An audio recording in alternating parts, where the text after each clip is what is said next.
either consistently or takes a while.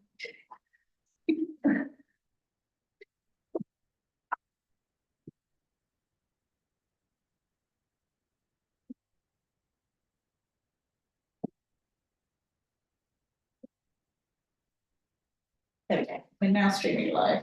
Well, thank you very much everyone for attending tonight's meeting.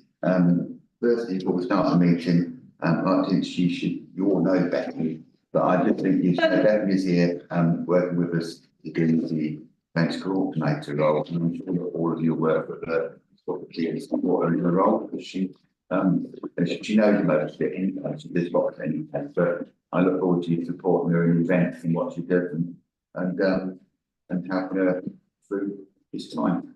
Thank you. Okay, we'll go to item 1. Apologies for absence. Councillor Shaker and Councillor Willard.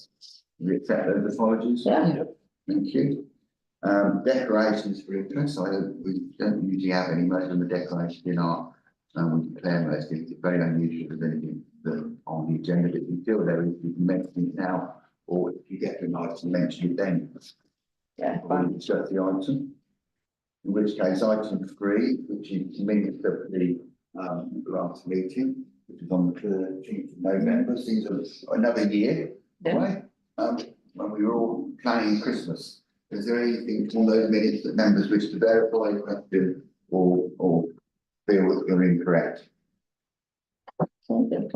We're happy to agree those minutes? Yeah. Show of hands indeed. Yeah, so I propose we agree them then. Okay, in which case we'll get there. That's agreed. We'll talk about it. Went up. Maybe do it again. Done it again. That's 3 votes now. They're all very enthusiastic. Andy's still got his hand up. Andy. No, just in case you want to do another one. No, do another one. Never have enough votes, can we? Anyway, all joking aside, right, in which case we move on to item 5, which is budget. Christmas parade. Oh, sorry, I jumped over there. Yeah, item 4, Christmas parade, in which case can I propose that we spend standing orders to allow councillor Cllr to join us at the table, is that agreed? Yeah. Have a seconder? Yeah. Right, that's a great second in many places. I'll say that, so yeah. Wider.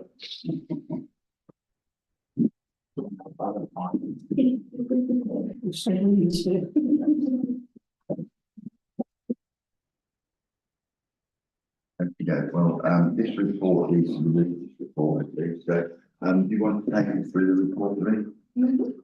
So on the 16th of December, we had the Christmas break. It was a joint event between the Christmas break committee and the town council. It was had lots of positive reviews of this particular parade actually, and lots of people commenting that they really enjoyed it. They thought the floats were particularly good this year. In terms of the event report, obviously the town council's main responsibilities include the road closure, and we have a few changes that we would like to make there. So part of the recommendations are that we so to go through the 3 recommendations, we've got that we thank our partners in the Christmas Parade Committee for their work on the event. That members receive a note of Parade Committee's partner event report, and finally that the road closure arrangements are reviewed before the 2024 event, including signage, cones, barriers, and arrangements with external contractors. Before I allow others to speak, is anybody within the committee got any points to raise within the report? No, everyone's quite content with the report. Just a factual point. It says took place 2.1. It says 16th of December 2024. It does. That was a typo. Yeah, I realise it was a typo. For the record, it's probably worth changing. Mine says 23. Yeah, mine says 23. Yeah, you're right. Sorry, it should say 23. Yeah, mine says 23. Why does yours say 24 then? Unlike you to be wrong, Margaret. 2.1. Yeah, 2.1, yeah. 23. 2023. That's Okay. weird. Should we take that back to the office and have a look at how that's happened? Have you downloaded, did you download it?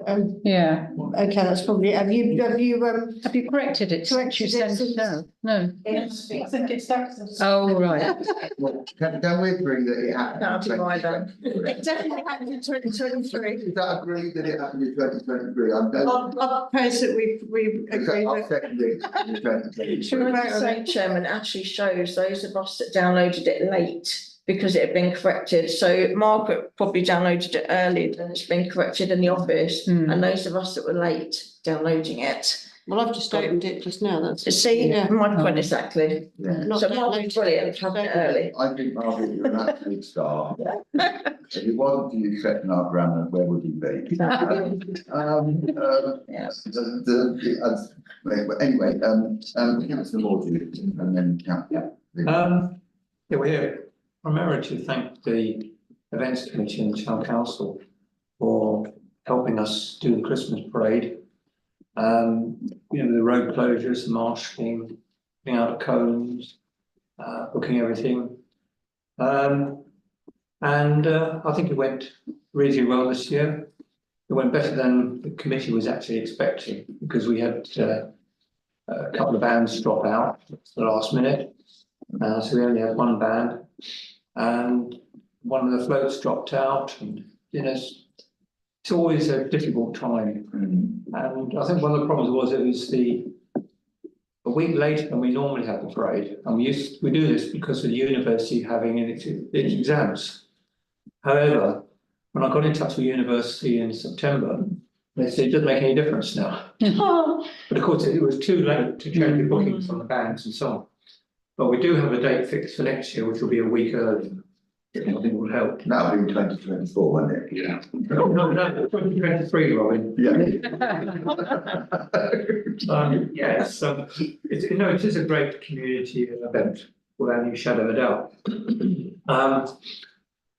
Obviously, we have a parade committee, and that's why we get a Devil's Horseman, because one of the people on the committee has a close affiliation with Devil's Horseman and Gerard, who's now lives in France most of the time, but he was back in England. It's quite a big thing for a Frenchman to say. But anyway, he does. I won't waste your time with pleasantries. We, as a committee, are a bit concerned about what we understood was a contract. For us, a contract is between two parties.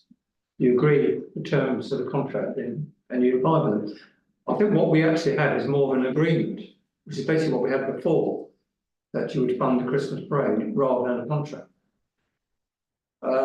Because in the contract it says we will get £5,000, and what you say is that we get £5,000 less costs, which I'm not saying not understandable, but I think we're wrong calling it a contract because we don't get £5,000 or anywhere near it. All the costs which you've taken out are understandable. Most of them are. There's some we don't like, but I think in future years it'd be better if we had a meeting to agree what costs are taken out. For instance, the four-wheel drive. There's a lot of money. There's a reduction this year. When you compare to the cost of employing a security at Bandjam, it is a lot more for what you get. We used to man the chaperone roundabout, and it certainly helps getting another body to do it. But at what cost? I think, but it's not something for us to look at now, it's something for you to look at. So that's why we need more cooperation and coordination between the parade committee and the town council. I know Louise was asking for a debrief, which is only fair, and we will have that. Firstly, I think you raised some points. I think it's only proper and correct that the committee read the report which had been signed by both of you, and then we brought the report back to committee, agreed the report. So we own that report and we agreed it as a contract. We agreed on that night, we agreed loads of contracts with different outside bodies, similar to yourselves that we work with. And all those contracts were agreed in unison. So I think I allowed Louise come back on that is, I don't write the contract, the officer writes the contract. Is there any specifics around that that Louise wants to respond to?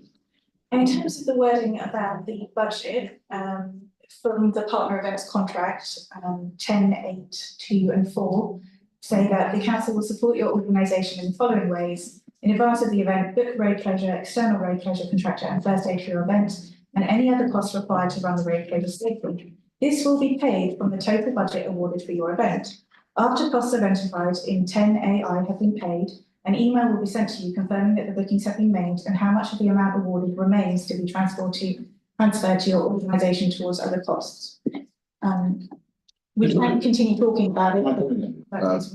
Okay, and Patrick, Councillor Beale.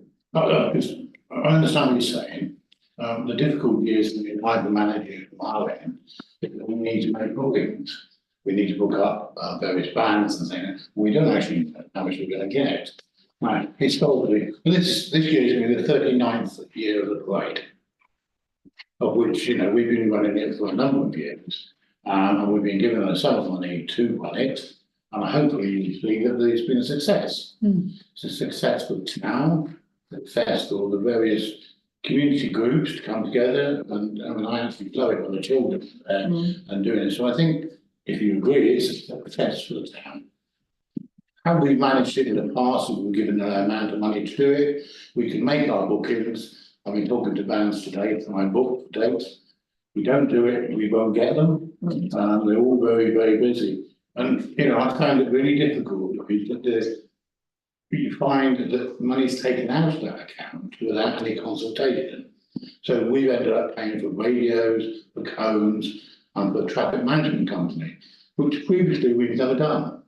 In fact, we used to run all the marching up onto Page Hill as well.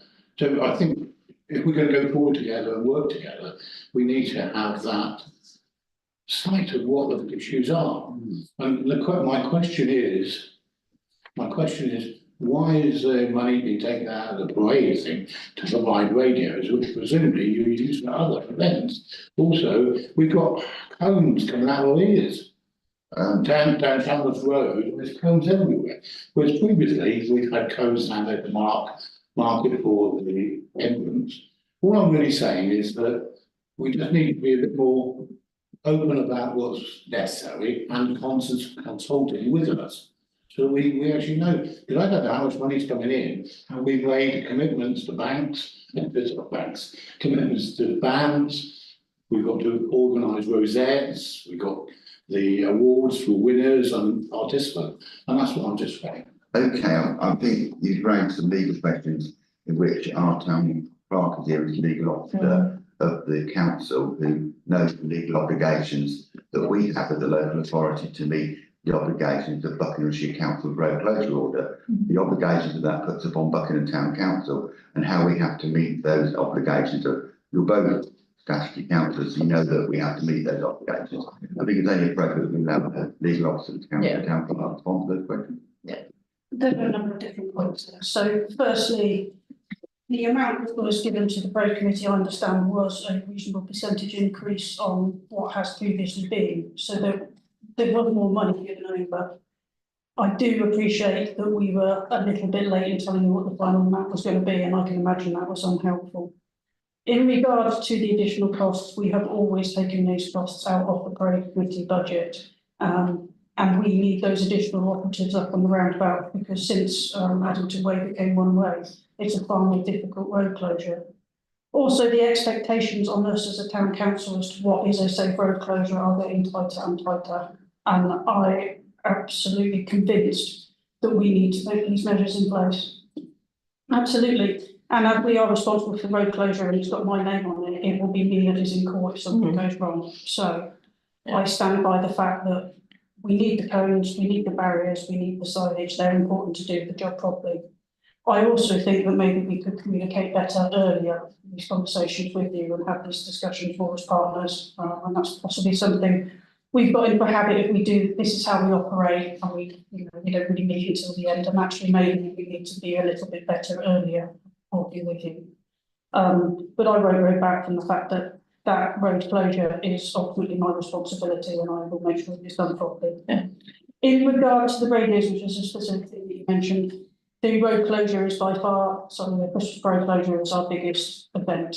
And there's additional radios the additional numbers of radios are only for the Christmas parade. We have enough for all of our others. It was just to make sure that every marking point could be contactable with the radio, so we got the additional ones. We have brought some extra cones, but we always had lots of problems with vehicles parking where they shouldn't do. I would say that this last couple of years, we've added more and more. It takes the boys an awful lot of time to put all of those cones out all along Chandos. We're not doing it to be annoying, we're doing it so that that road is as clear as it possibly can be. And my understanding is this is the first year that we've ever seen Chandos Road have nobody parked along it. So that makes life simpler for everybody. It's safer because we don't risk somebody trying to move their vehicle in the middle of setup. Everybody's off the road, it's all clear, and it's yours to use, and it's safe.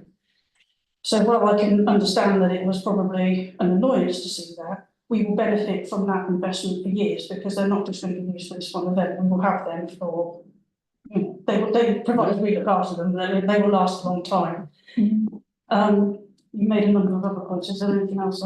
All I'm saying is that I totally understand what you're saying. Completely accord with that because I understand the responsibility you have.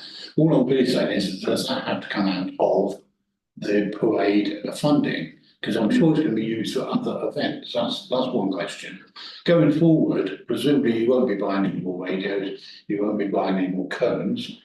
So the allocation you give us, which historically has been £5,000, will allow us to build because we come up to the 40th anniversary for the town of the Christmas parade, and it's something we want to build with something big. So those are the sort of issues I'd just like to bottom out so that, once you agree with your budget setting that there's an amount going to come to the parade committee, that's what we can work to. And if there's any change, then we need to have a dialogue so that we know about it. Can I just stop you a minute, Patrick? We've never given you £5,000. The bigger the budget is allocated, the way our budgets are committee allocated to what we allocate to events, and that's for all events, not just the parade. If we allocate the total budget, and I wait for my officers to correct me if I'm wrong, and what out of that budget is the money that we allocate as costs to the parade committee. We've never given you £5,000 in any calendar year. The budget's gone up because we put the budget up because we've got other expenses we have to do. We budget for the total event plus the amounts of money. Now, what I think you raise a point which I think my officers have addressed is around the elements of what was different last year. I think that's something that we can talk about. We're in the office to see where we go with that. But what we can't do is make a decision about that because the budget was agreed at precept, which you will understand because you'll be going to a meeting on the 21st, and that budget we agreed at Buckinghamshire Council precept. That's a legal binding budget. What I do believe that the officers correct me if I'm wrong, that there was a slight underspending this year's budget. Was that correct? Yeah, so we had two costs that were less than we had originally expected them to be. So I have sent the updated figures. And there's an additional amount that you can claim if you'd like to. So does that go some way to addressing your concern? Well, that is a decision which they'll have to agree anyway. But I just want it on the record, we never ever have given you £5,000. The budget for the committee is £5,000. If you look at the budget for every other event we do, it's a gross budget. And if you look at the contracts, which are public and printed, each budget does deviate what our costs are to whatever. And I think considering the amount we preset for it, tonight we have an item on the agenda which we'll discuss about additional costs that we didn't know we were going to incur. So that's something that comes as after preset. That's a different item. But I do think we have to do that. And I'm going to take Lisa and then Lucy next because they've got points to raise, and I'll come back to you if you want to answer those points if you think that's acceptable. Thanks, Chairman. These agreements or contracts, they were out for the different organisations for quite a while. Is there a reason that this wasn't brought to us earlier? We've never had a contract like that before, Lisa. Yeah, but the contract was given out to the various groups that we had contracts with a bit earlier. It wasn't like just December that you would have seen it. So I just wondered why, No, we had long discussions about that contract. but not with us though. I was representative is here with you. Yeah, now you're here now. What I'm saying is that it's like you're shutting the barn door after the horse is bolted, because you're saying that you weren't given all the money, but the contracts had already gone out a while ago. So is there a reason why this wasn't a discussion before the parade? Right, stop there and back it up. But my understanding is that we did have discussions about it, and Howard represents us obviously on your committees, or not in this committee, on the council. There was areas that we wanted clarification on. Because we've never had a contract like that before for the parade. And there's still some issues which I'll talk about in a minute, that we just need to bottom out.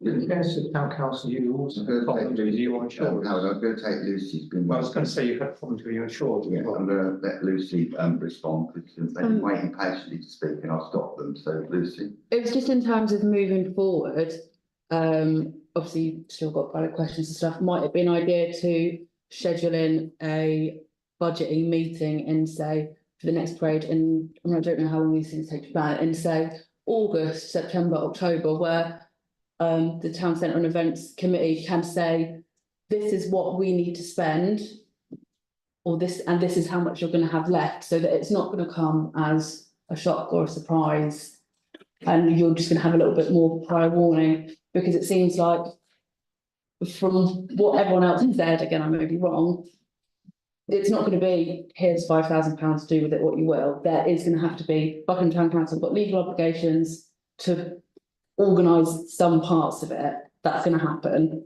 So why not kind of collaborate together on it and work together rather than constantly fighting at each other? We're not fighting. Not fighting, sorry. But I've got, you come back to that point, I've got Councillor Mari and Councillor Harden want to speak, so you come back on that point and then I'll take the other two councillors. So we follow through the questions and the answers following in sync, sorry. So anything on that, you want to respond to that point made by So we're not fighting about it. What we're saying is that this year was particularly late, I accept that, you should be acknowledge that. What we were understanding was an amount of money available. We made plans forward, looking at bands, as I've already said. And for it to be late coming in, and we don't know, I mean, I can't let other people down. Luckily, we don't have to have contact with some of them. They'll be flexible, they'll be with us. So I totally agree with you, you know, that, when I work with Amanda quite closely on the run up to the parade, we decided about marshalling and things like that. So that works very well. But there's certain elements of it that recently have not worked well. I would also become tonight to bottom those out, so that, you know, here we are now in February. We're making plans for the parade from 2024, and we're looking ahead to our 40th year one, which we want to make a super one for the town. Thank you, Patrick. I'm going to let Andy and John wanted to say something. Just come specifically if I may on that remark. It's very difficult for us to know in August exactly what our costs are going to be. How the road closure is going to pan out and what we need to do will change fractionally over the course of the year. I would suggest that as a general rule, you would expect your budget to guys be about the 2,800 that it normally is, plus a small percentage. And I absolutely agree, we could have been much earlier, given it's been a difficult year last year for a number of reasons. We could have been a little bit earlier with giving you those figures. I would say it's going to be very difficult for us to commit to an exact figure in August, September, because there's just, and costs come in later in the day as well. Just in response to Thank you, Councillor. Andy and then John. Thank you, Chairman. I just wanted this transparency on this. I know where the Christmas parade committee have to organise their events and what their commitments are. I think we should tell them exactly what the ballpark figure they're going to be getting, and not leave it so late that they can't make arrangements for other things. We know what our approach is going to be. And we should know by now how much is going to cost for the radios, the bollards, although they shouldn't be the bollards we've had for many years. We can't keep moving that bill to them for something we've had for that many years, that like the radios and the bollard. It sounds like a Ryanair contract, and I don't like it. I want the Prayer Committee to know exactly what they're going to get, and for us, if we are going to budget 5,000, let's tell them the amount that we are going to be taking out before we commit the money to them. I just want transparency, and as I see it now, there isn't. I think we were fortunate as a committee to, if you remember that we had several discussions about the necessity of contracts and we had about the legal obligations that we had. We discussed the reasons for the legal contract. This contract was the last one to come back to us, and we waited for this one to be agreed. Because there was reasons why it didn't get agreed earlier. We won't go into those. They were reasons. They're obviously the officers will have an ongoing discussion about that. But I mean, we won't make any decisions to reinstate standing orders, in which case we discuss the way forward at that point. But John. I'm not sure this is the best venue to sort this stuff out, because it's a committee meeting. We've got also on the agenda. What I'm hearing, because I wasn't involved in any of this, what I'm hearing is a number of events happened to conspire last year that meant that maybe some communication wasn't as good as it might have been. And things were later, as you said, town clerk, than perhaps they could have been, and a whole heap of things. There are factors in terms of the budget that we were presumably to buy any more cones again, unless the requirements change. As a town council, we've got to adapt to changing requirements from the Shire Council. And some of that is unpredictable. As you mentioned, Robin, there's an item on the agenda which is going to come in from left field that we had no idea about and haven't precepted for. Yeah. So I think things will change. Inflation was running high, which makes it sometimes very difficult to predict some of these costs as well. Can I suggest that we take some of these discussions offline and maybe there'd be a kind of meeting between some of the main players? Happy to do that, John, but we'll make all the decisions. Yeah, I understand that, but I don't think poring over the detail in this public forum is going to sort it out. I think there's going to need to be better liaison between the various parties than there appeared to be last year. But we know there were some events happening last year that got in the way of some of that.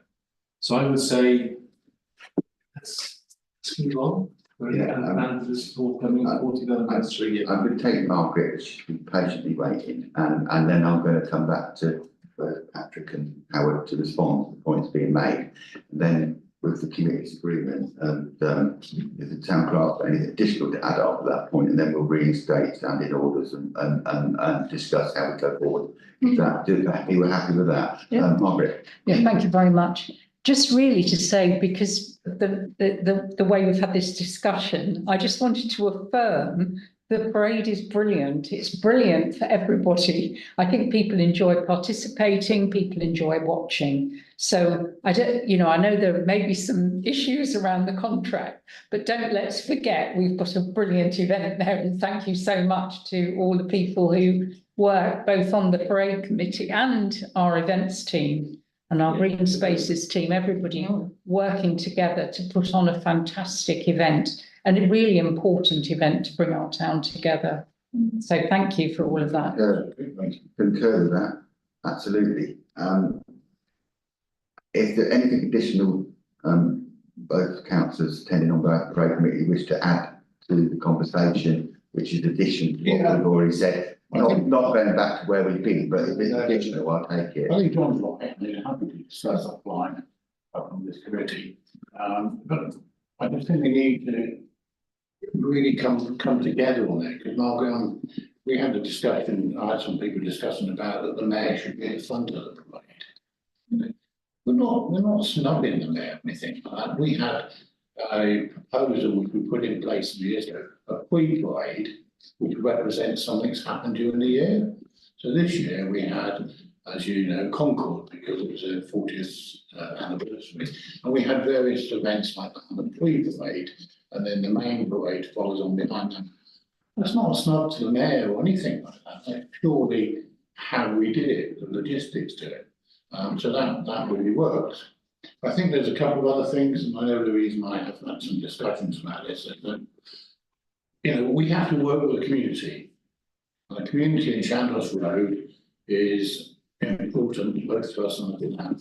And we were told that we weren't allowed to let carers in on the day. I think I've got you there. What I don't do is talk about individual items. If there's an issue to do with anyone to do with action of a member of staff, I won't go into that. Various reasons we don't do that. But I'll allow the town clerk to respond to that as she's the legal officer. Yeah, sorry, can I just make up one other point on that? It's not just carers, it's Shambles Road. We have a church down there, and they have a mass on a Saturday morning. And we've always allowed them to have a church. Not that we stopped it this year, I might add, because they have their service and they come out. In fact, the church down there provides teas and coffees for the event people. So I think it's just that working together, you know, that if they've got a, and I know you're going to come back to this, but again, the carers, we've got Shambles Court, people love it. They're sitting in the windows watching it, but they expect their carer to come in. You know, it's to them, it's really important. I think you made a point which could have been raised. We employ people to talk to people about this, and that's added emotive issues over above what the parade is. So I think the town clerk should respond to that. I would respond. I know this is and again, this is maybe somewhere we needed to have some earlier conversations. If we have a hard road closure and we have said that this is a safe space, that there shouldn't be traffic coming in, there shouldn't be traffic coming in. If we are going to allow something in, then we need to negate that risk, and that would require a member of staff or somebody to literally physically walk that vehicle in, which is what we would do somewhere, for instance, celebrate Buckigham. That's not me feeling heartless and not wanting the carers in. That's me not wanting the carer who's might sort something out, driving into the middle of a space where kids are all excited, running around, and people expect that to be a safe hard road. Now, we did make some efforts. I understand that we contacted the care home and made them aware there's going to be an issue. We tried to make sure that there were places that they could stop that were nearby, and advance notice was given. But we can't just have a road closure where we say it's a road closure, but not for these people or that person or that DHL lorry, or because that gets dangerous because it's confusion. People, either the road's closed. I totally understand that. All I'm saying is that yes, it is a road closure, but we have managed vehicles coming in. They drop children off at the parade events, the parade participants. All we're saying is that there's no reason why they can't come into Hunter Street, into Shambles if it's important to their time. Well, I'm not saying that we should do it. We've managed it endlessly through the years to allow people to come in, bring their car in, drop the children off, and then go off out. I think this is a conversation for a Watford meeting. I'm going to allow Councillor Davis to come in now with what is this additional point, and then I'm going to take on board everything, and then we're going to discuss that and discuss going forward. Okay, thank you, Chair. Just to say, Claire's the town clerk's original point is it's her name on that road closure form, and it's her legal responsibility. It's up to Claire and her staff to manage those road closures, not for the parade committee. Yeah, agreed. I know that you can talk when we come back in. Is there anything additional you know how it's been on the town council longer than I have? You've dealt with the parade for many years, and you're both very well respected community advocates. And if there's anything additional to that, and these things are always very difficult and always forever, but we do have to respect the law. How it's the law is open to interpretation. That's how barristers make their money. Yes, there is a road closure, and yes, it has to be imposed fairly and safely. But if you were to impose it strictly to the letter of the law, all you would do then is to create a lot of resentment on people in the town. We have a hard enough job at the moment to get people to enter the parade. And have no intention of being part of something that's going to restrict the community and what they do. It's an enjoyable day. You had the problems whereby, although the contract, which I don't think is a contract anyway now, it's not due for renewal until 2027. So strictly speaking, we can't alter terms in it anyway. Well, it's entirely up to the town council. No, it's not. No, it's a contract between two parties. Howard, I think I wouldn't stop you. No. When I wrote to you, you wrote to me and said you wanted to put an item on the agenda. Yep. I said, could you put some detail around the item on the agenda? Yep. You then wrote to me Yep. and said that, no, it's okay, I'm going to talk to the town clerk, whatever. I did. And you never gave me the detail of what you might talk about. I may have understood what you might want to talk about.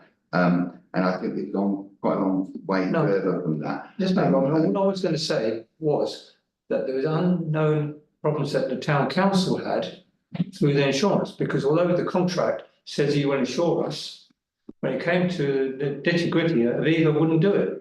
They wouldn't insure the town council. And all they insure with the town council is the members and staff that are responsible in the parade. So we had to take our own insurance to safeguard the people running the parade, which I then designed a form so that people taking part in the parade said that they had their own insurance. That you cannot get a blanket insurance. I was under the impression, Howard. Sorry? That I was under the impression that was all discussed, that was all agreed. When I come to committee, you're a member of the town council, you have all the paperwork and all the agendas, and you could have come to that meeting and questioned that at that meeting, and at the point we were going to agree it. I was advised by my town clerk that they spoke to you, and the contract had been signed by both of you, and I was advised as committee chair, I am not a legal officer of the council, that was so. I'm not arguing a point. The contract was signed in November 2023. And it wasn't actually dated, but anyway, we won't go by that. I'm not harbouring a point or lingering on contracts.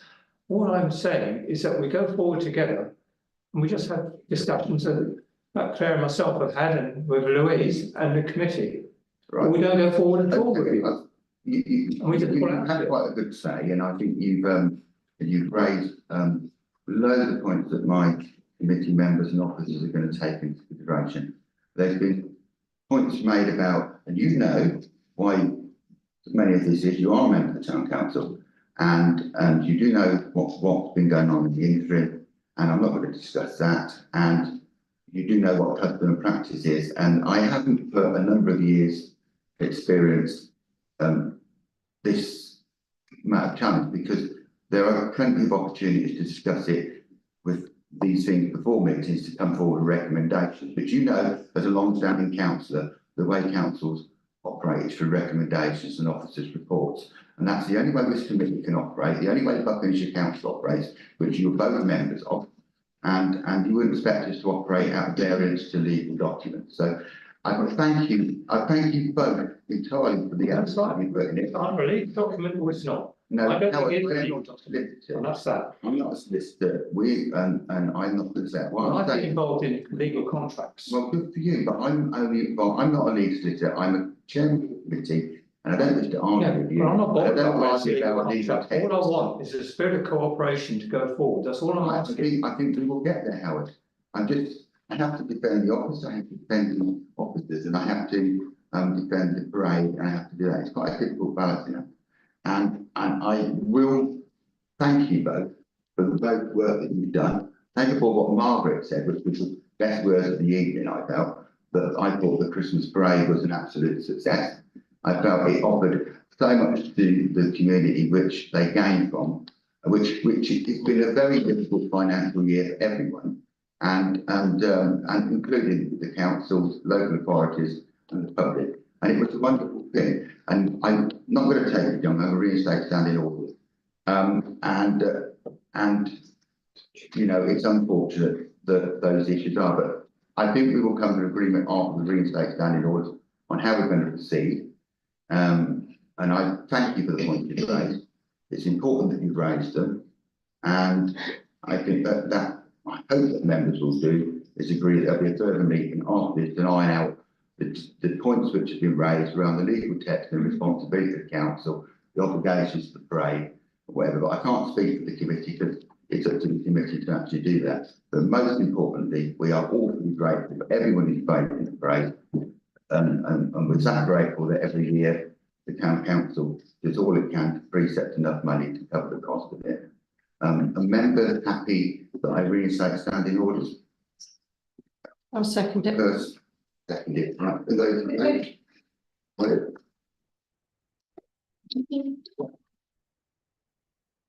I'm abstaining because I wanted to make a point before we did that, or we didn't let it, so I'm making a point afterwards, so I'm abstaining on it.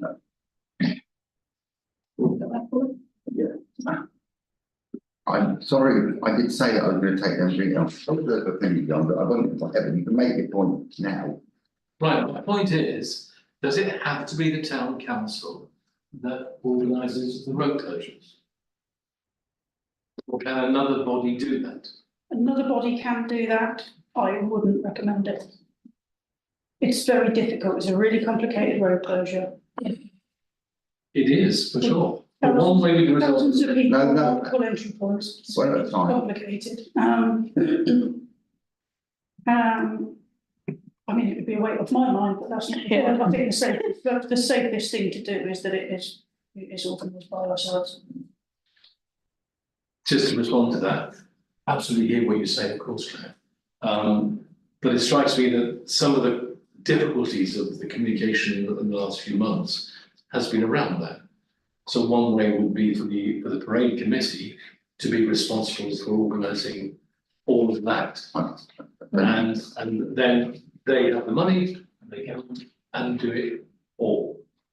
And if they want help from the town council, they can then ask us and we can decide whether to give it or not. We're giving completely over to the parade committee. Strikes me at the moment, there's always going to be some tension about that. And either we just carry on with that, and maybe, as you said, have better communication. That seems to be what it's all boiling down to, is communication between the various parties involved. I think there's a principal big difference here. But if that's not possible, then that's one option for the future, so that we wash our hands of it and leave it entirely to the parade committee to sort out. On a point of order, and I can make a point of order, Yes, you the road closures cost £40.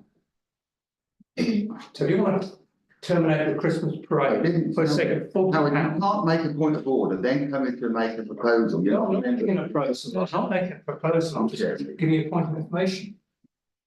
Thank you. That was one member making a point. You can't take one member making a point to the view of the committee, and any decision that we would take would be legal advice of the officers.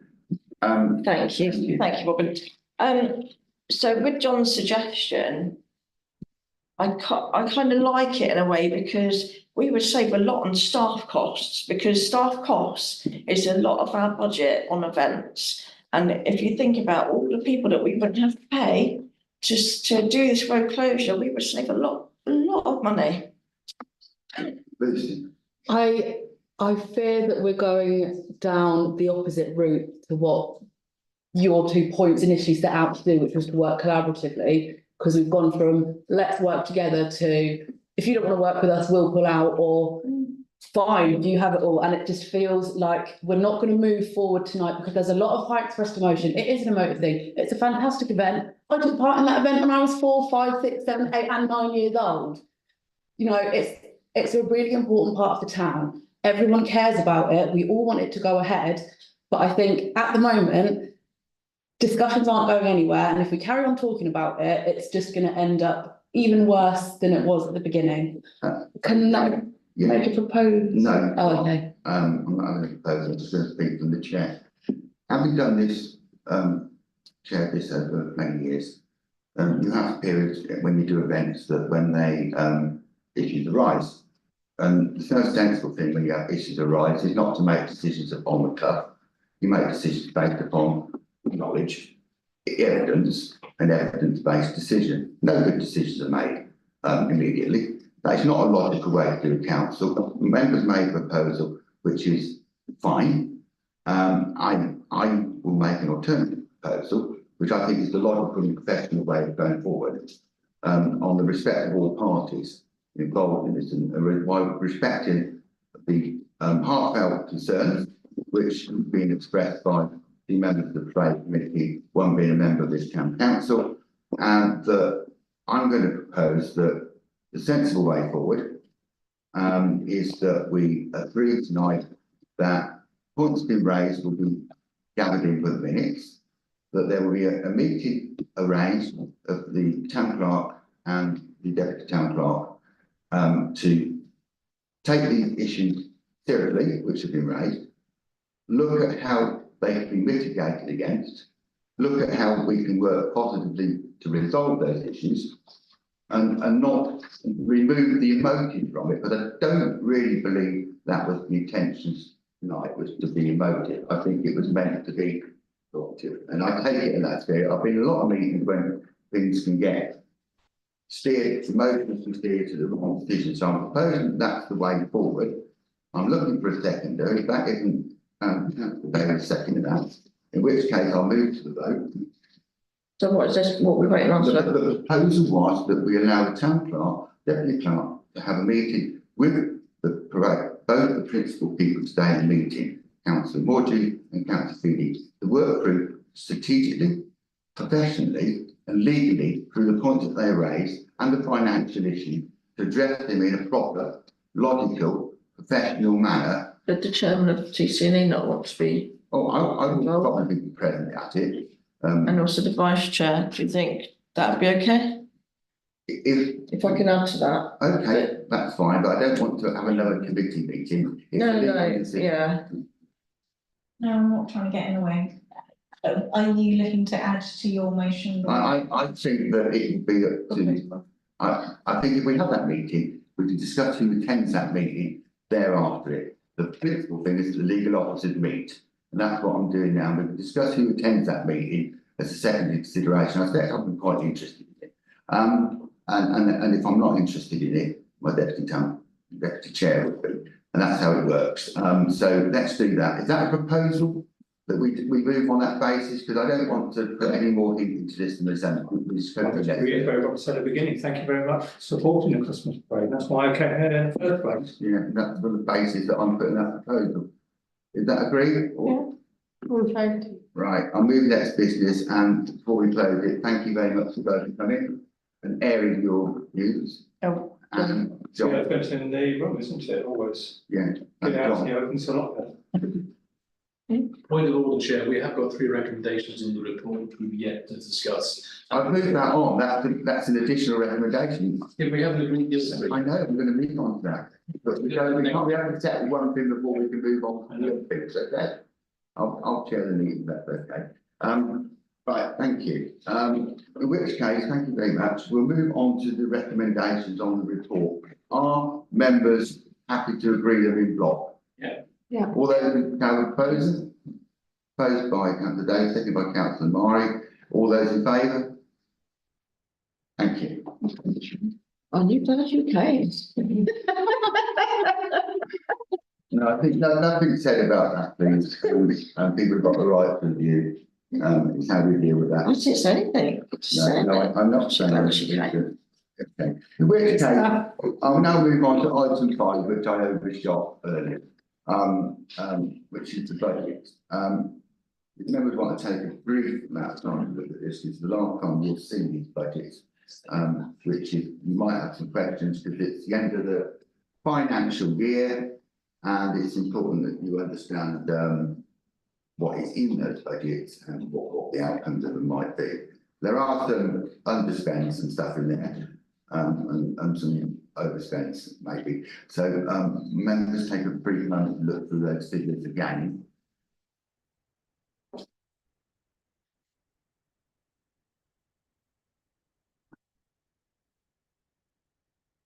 Lucy. It's nothing to do with the figures, but I was going to ask, in future with income and expenditure reports, would it be possible to have the incomes highlighted or somehow differentiated from the outgoings, just because it's quite, I find it difficult looking at big blocks of text. So in terms of the way this is laid out, for each section, the top section, and then there's a break, those are all income lines. So under 301 town centre events, all of the Okay, ones so that it's just- section Starts with the one, it's a, Okay, cool. if it's for, it's an expenditure. Is that So hanging baskets isn't income. yes. Okay, cool. I just wasn't sure because it didn't have the word. Yeah, that's fine. Thank you. Councillor Harvey. Well, reference, I'm jumping ahead a little bit to item 6, but where in this budget is the money that has previously come in from the Shire Council to pay for the Christmas lights? I didn't see that one. Well, there's no money. We'll do that item and I'll give you the explanation if that's okay, rather than confuse this. I can give you the full explanation of that when we get to that budget item. Is that okay? You happy with that, John? So it's just so that I can do one item at a time. Okay. Without moving it, so that in my small brain we can keep on one subject at a time. That's all right. Yeah. Are you happy with that? Yeah. Small brain. If I may just Yeah. respond to Councillor Draper's point. What we print and present to you are the accounts, so they're not edited or adulterated version of, they are the formal accounts that were printed straight off the computer. And I know we've had lots of discussions about if we can find a way of RBS presenting those accounts a little bit more clearly. This is the best we've come up with so far, but we need to show you the accounts and you need to see the accounts in there. Yeah, now that I know it's split like that, it's fine. Anyone else got any additional questions? I have some verifications, which I apologise I didn't do today because I'm reading another set of reports, and that's my fault, Dan Clark. And Margaret. Thank you, and thank you, Lucy, for that, because I don't think I'd realised that's what that was. And can you, again, I'm sure I've heard it before, but I don't retain these things. Why are some things in brackets then? Particularly hanging baskets, we've got 2 items in brackets. Well, they're to be spent. The minus figure. No, it basically means minus if it's in brackets, but that does have a different effect then on the income line as opposed to the outgoing line. So on the outgoing line, that will show if you have an overspend, it'll be in brackets because you've spent more than budgeted. So when it's on the income line, what does it mean? It means that it's an unexpected income, so it's extra income. So why does it say committee decision waive charges? Why? That's because we took the decision to waive the charge. The hanging baskets we used to collect donations from local businesses. We decided not to do that because it was cost more money to collect it than it did to pay it. And it was a good will gesture because we've got an economy which is flat on its back. Well, we did it, Margaret. Yeah. And you were Robin's present. And that's my memory of it. Anyone correct me if I'm wrong, but that's my. So that's 73.1% in brackets. Yeah. So that was particularly complicated because essentially what happened was that invoices were generated in a previous year for the hanging baskets, and then the decision was made not to collect the money. So then it had to be to clear the invoices, and it's just ended up with this effect. But if you would like a more detailed explanation, Jodie can explain very well. I agree. That's how I understand it. Essentially, we didn't collect any hanging basket income, but because we had budgeted a certain amount and because we had already invoiced a certain amount, and then we had to clear them, it shows up this one. Okay. Any other points of verification? I've been not going to go through this because it's my fault. I was reading another reports on and I could have questioned the town clerk. Anyway, town clerk, take us through any underspends that she thinks are significant in the budgets that we should consider. It's the underspends I'm more interested in than the overspends at the moment, to make sure that we can budget so that we can finish the financial year with overspends and underspends, which she would have considered when she was put together with our officers the precept. Have we got any significant underspends that you wish to draw to our attention? Nothing that stands out to me. I mean, some things are as a percentage underspent, but that tends to be because they're quite small budgets anyway. There are no big ticket items where we have massive savings, but I would say it's a tightly run budget. Generally, most things are coming under, there's very little in the way of overspend on this at all that isn't offset by another income stream or has, actually mostly, I think they are all offset by an income stream, so there's nothing stands out to me. I'm the deputy town clerk, day-to-day management of the budget, isn't it? Anything? No. I can't put any money down the barrel, so for something additional. John? Yeah, just still resting with the point that Lucy made. Some of the lines have got income. Some of the lines which are income haven't got the word income in. Like, for example, flea market is also income. Can I suggest, if it's possible, within the package that we have, that income in capital letters is put against all the ones that are income? Because that would show up a lot more easily there for us to see which ones we know are expenditure and which ones we would then see very clearly are income.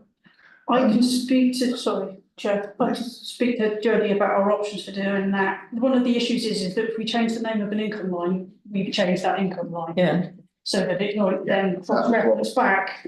One of the things we've got. It's not that straightforward, it wasn't done. It's just, I think it's a resources question, really. We've had this discussion. We've had this discussion in resources, and we're repeating the discussion that we had in resources committee about how we do things. Please correct me if I'm wrong. One of the things we have to do is have our accounts in a format that the auditor can audit the accounts. And if we don't audit our accounts correctly, that raises another question when we come to the auditor, or raise questions about the accounts not being fit with the package we've got. I think it's a reasonable thing to take it that there are actually concerns raised, and that we have accepted in the resources committee. I'm not chair. Every resources meeting, this is This comes up, and Claire answers it every single time. Can I just say that we need to settle this discussion, because we keep repeating the same discussion, that the chair of resources and the town clerk meet and come back to There's not a lot that can be done. Directly to chair of resources and the town clerk to do that. Well, it's not a lot. I mean, I think there's questions around the format. I'm worried that we have the same questions at every meeting. Chair, as the chair of resources says, it is something that is discussed in resources. We do have RBS coming in to do some framing over the course of this talk, and I will ask questions about ways that we can better present. But I would say, I think it's very important that you see the accounts, not my interpretation or my edited version. But we will ask RBS if there's a better way, and it is on our, it is something we've been talking about. Yeah. Sorry?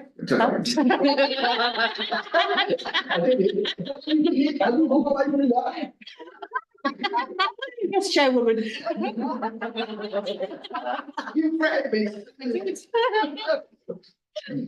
Okay, so I've got two things. One thing that's just come up. Might it be a suggestion that at some point there is some sort of training for councillors of how the budgeting, how the accounts work and how to read them, because it's obviously not something that everybody is conversant with. So that might be an idea for some time in the future. The other thing is I'd like to thank all the staff for putting together 12 months and more ago a budget which has come in so close to the reality of it. And for all their hard work in doing it. Thank you, Chairman.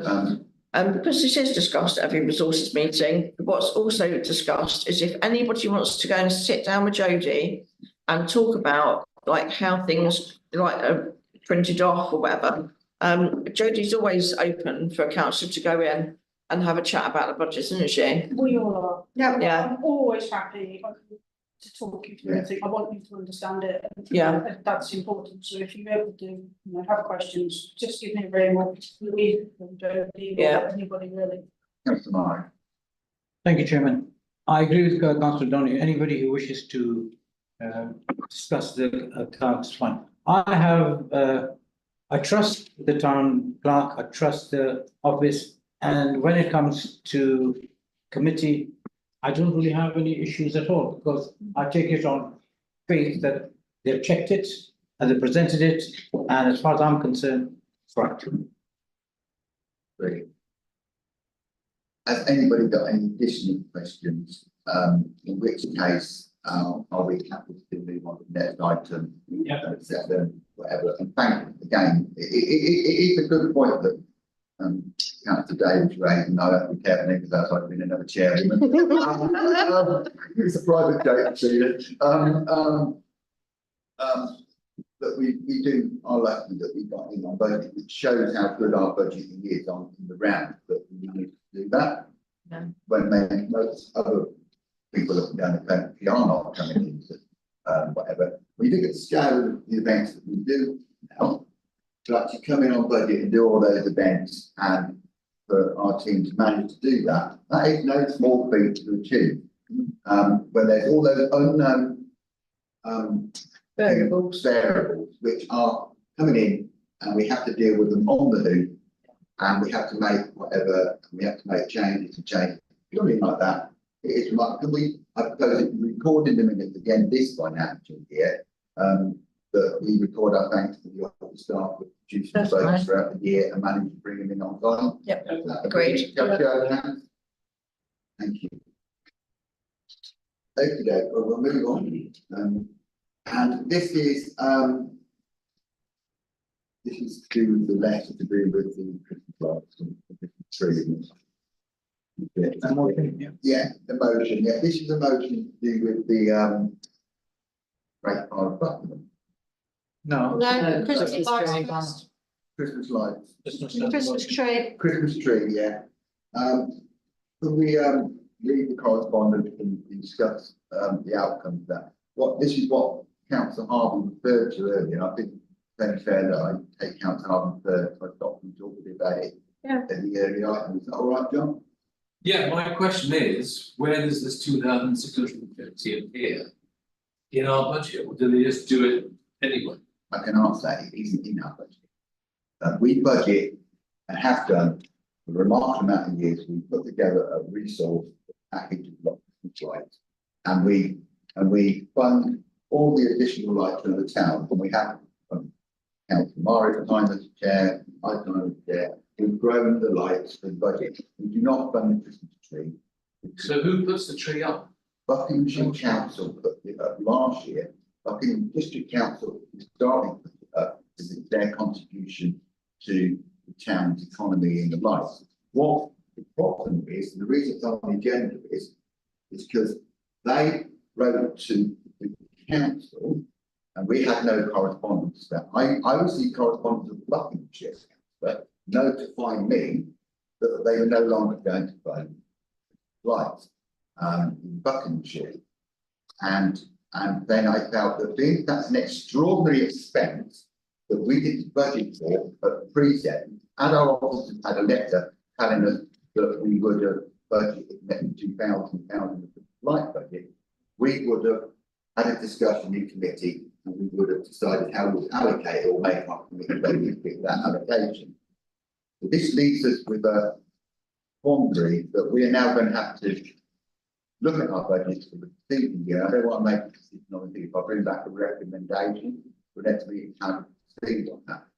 Lucy. I did a little bit of research a few days ago into what other town councils have done in similar situations, and there's been quite a few towns that have successfully crowdfunded Christmas trees and Christmas lights, and I was wondering if that might potentially, obviously not saying a decision about it now, but potentially as an idea moving forwards. People of Buckingham are frequently sharing their input and opinions on the various Christmas trees and decorations thereof over the years. So perhaps we could involve them further in the decision of how big and bright their Christmas tree is going to be by allowing them to chip in. Hasn't been done before, but it really shouldn't be done Exactly. in the future. But I think we'll leave that. Just as a floating I think it's a idea. lovely float, but I think taking on board where we are. John. Well, if we're in the business of floating ideas, what does occur to just buy a Christmas tree from Waitrose put it where it normally goes, just label it saying, this is the result of Shire Council cuts. And just make it very clear to people what's going on. Because I've always held the view, that when cuts are kind of like sprinkled throughout budgets, people are not sort of aware of it, then somehow people think that these are carrying on the same, even though they're actually not.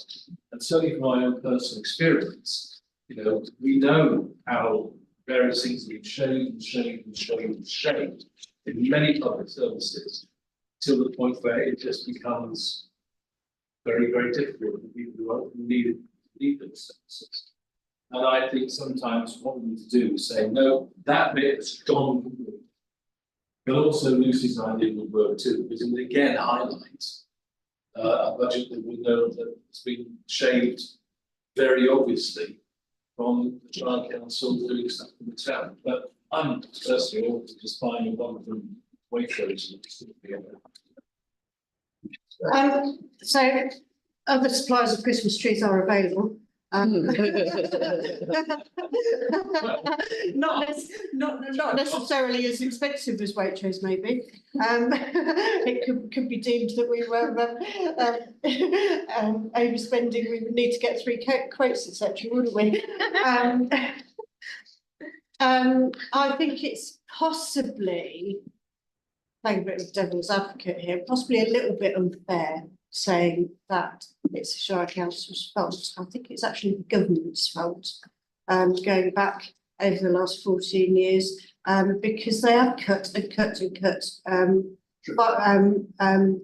the funding to local authorities by, I believe, around 40%. And the local authorities have still got to provide social care, they've still got to do schools, they've still, and everything is being cut to the bone. So I can completely understand why the nice to have things are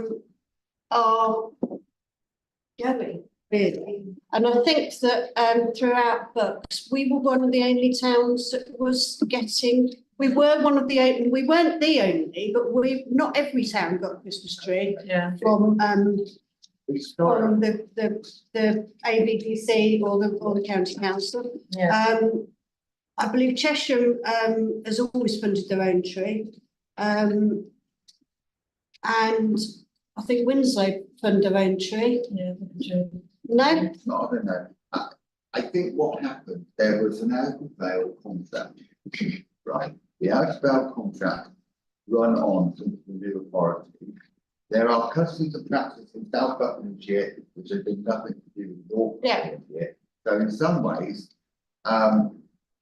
they couldn't then go and budget do trees in all the places they hadn't done one, I expect, and they've now took the decision because this is in the community budget, not in the. Anyway, you're no, quite right. But I hadn't quite finished. yeah, go on. It's all right. So basically, and it was in the out of their budget, and they carried it over, and now it seems like they're ready. Right, Robin, I'll like wait for you to speak. I'm sharing, okay, come on, what do you want to say? I was going to say that I can't remember what I was going to say now because you carried on. I'll cross the table, we'll get some views from the other side and I'll come back, and then you may have remembered what you were going to say. As usual, I've just gone off on a tangent and brought it back to my point about the crowdfunding, just to say there are apparently a total of about 8,000 adults in Buckigham. So if each one of them gave 50p towards a Christmas tree, that would be nearly double the budget that we were given from Buckinghamshire County Council previously. I know it shouldn't be their responsibility, but just as a... Andy, then I'll give some other additional facts that I know. Andy? I don't know why we're discussing this. It's a major festival of this country, Christmas. And if it gives the people of Buckingham a pleasure to see a nice Christmas tree in town, then we should do it. We have a lot of other events that don't have the same effect to the whole town as Christmas tree would. So if the bottom line is, if it comes to the crunch and we have to spend some money and put a Christmas tree up, then we should. What I'm going to suggest is a way forward.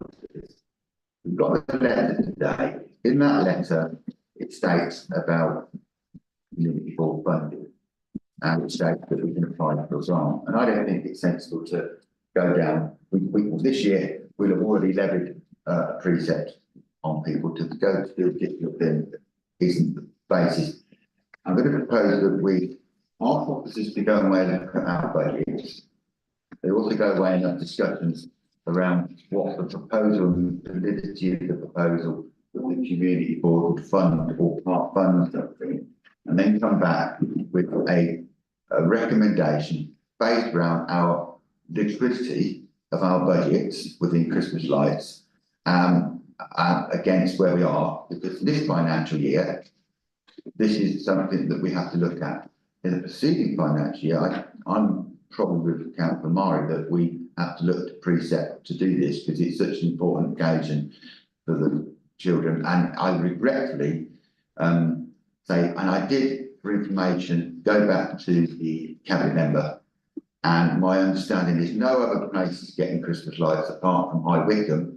The reason High Wycombe's getting Christmas lights is they haven't got a town council and they can't die. And in 2024, the Owdbury lights are being done for devolved services going over to Owdbury Town Council, and the ones there, and they would look to make a decision in Wycombe, according to the letter I received, and I believe it to be the truth. They wouldn't make a decision about Wycombe until the decision about whether Wycombe as a town council is settled, and then they would probably look to devolve that service to the established town council to have everything in conformity in Buckigham. Now, I might not agree with the residents of Wycombe having something at the end, but that's not their fault in many respects. Yeah, we got something they haven't got. You know, it's a different area, but it's just information. So that's what I'm sort of proposing, and I'll come back to take Brad. Thank you. Personally, I think the idea of going to Buckingham Village's community board manager cap in hand, it's a bit of robbing Peter to pay Paul, really, isn't it? It's not really. I don't think that's what the community boards were set up for. It's certainly not how the old laughs were worked. It's go with the begging bowl. No, sorry. I think, as Andy says, we should take the matter in hand. Yeah.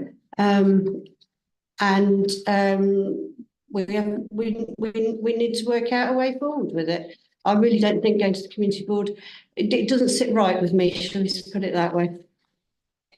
So just to clarify, obviously it's not a report on this agenda because we didn't have time to write one because we only found out last week. Yeah. But the intention is that there will be a report from officers on the next agenda about how we propose to fund this. We will consider the various options, the ideas. I'll look at all of those. But yes, so that will be on the next agenda anyway. Which is what I'm suggesting. Yeah. John. Well, I was at the community board last week, as you were, Yeah. as well. And as we both know, the community board is underspent. Yeah, by many thousands of pounds. And what I suggested was the way we could spend some of the money before the end of March. The response came back from the officer of the board is that there wouldn't be time to quality assure any projects. My view is this doesn't need quality assurance because the job has already been set up. Maybe simply, why not say we want some of that underspend spent on this for this year, given the timing of this letter, because frankly, it's ridiculous that money is going to go back into the Shire Council coffers. It always does. It's like household budgets. Housewives and husbands throw money away at the end of a week and they don't spend it. Of course they don't. They carry it over to the following week. And the other implication is if it doesn't get spent, it might be less money next year. Probably will be anyway.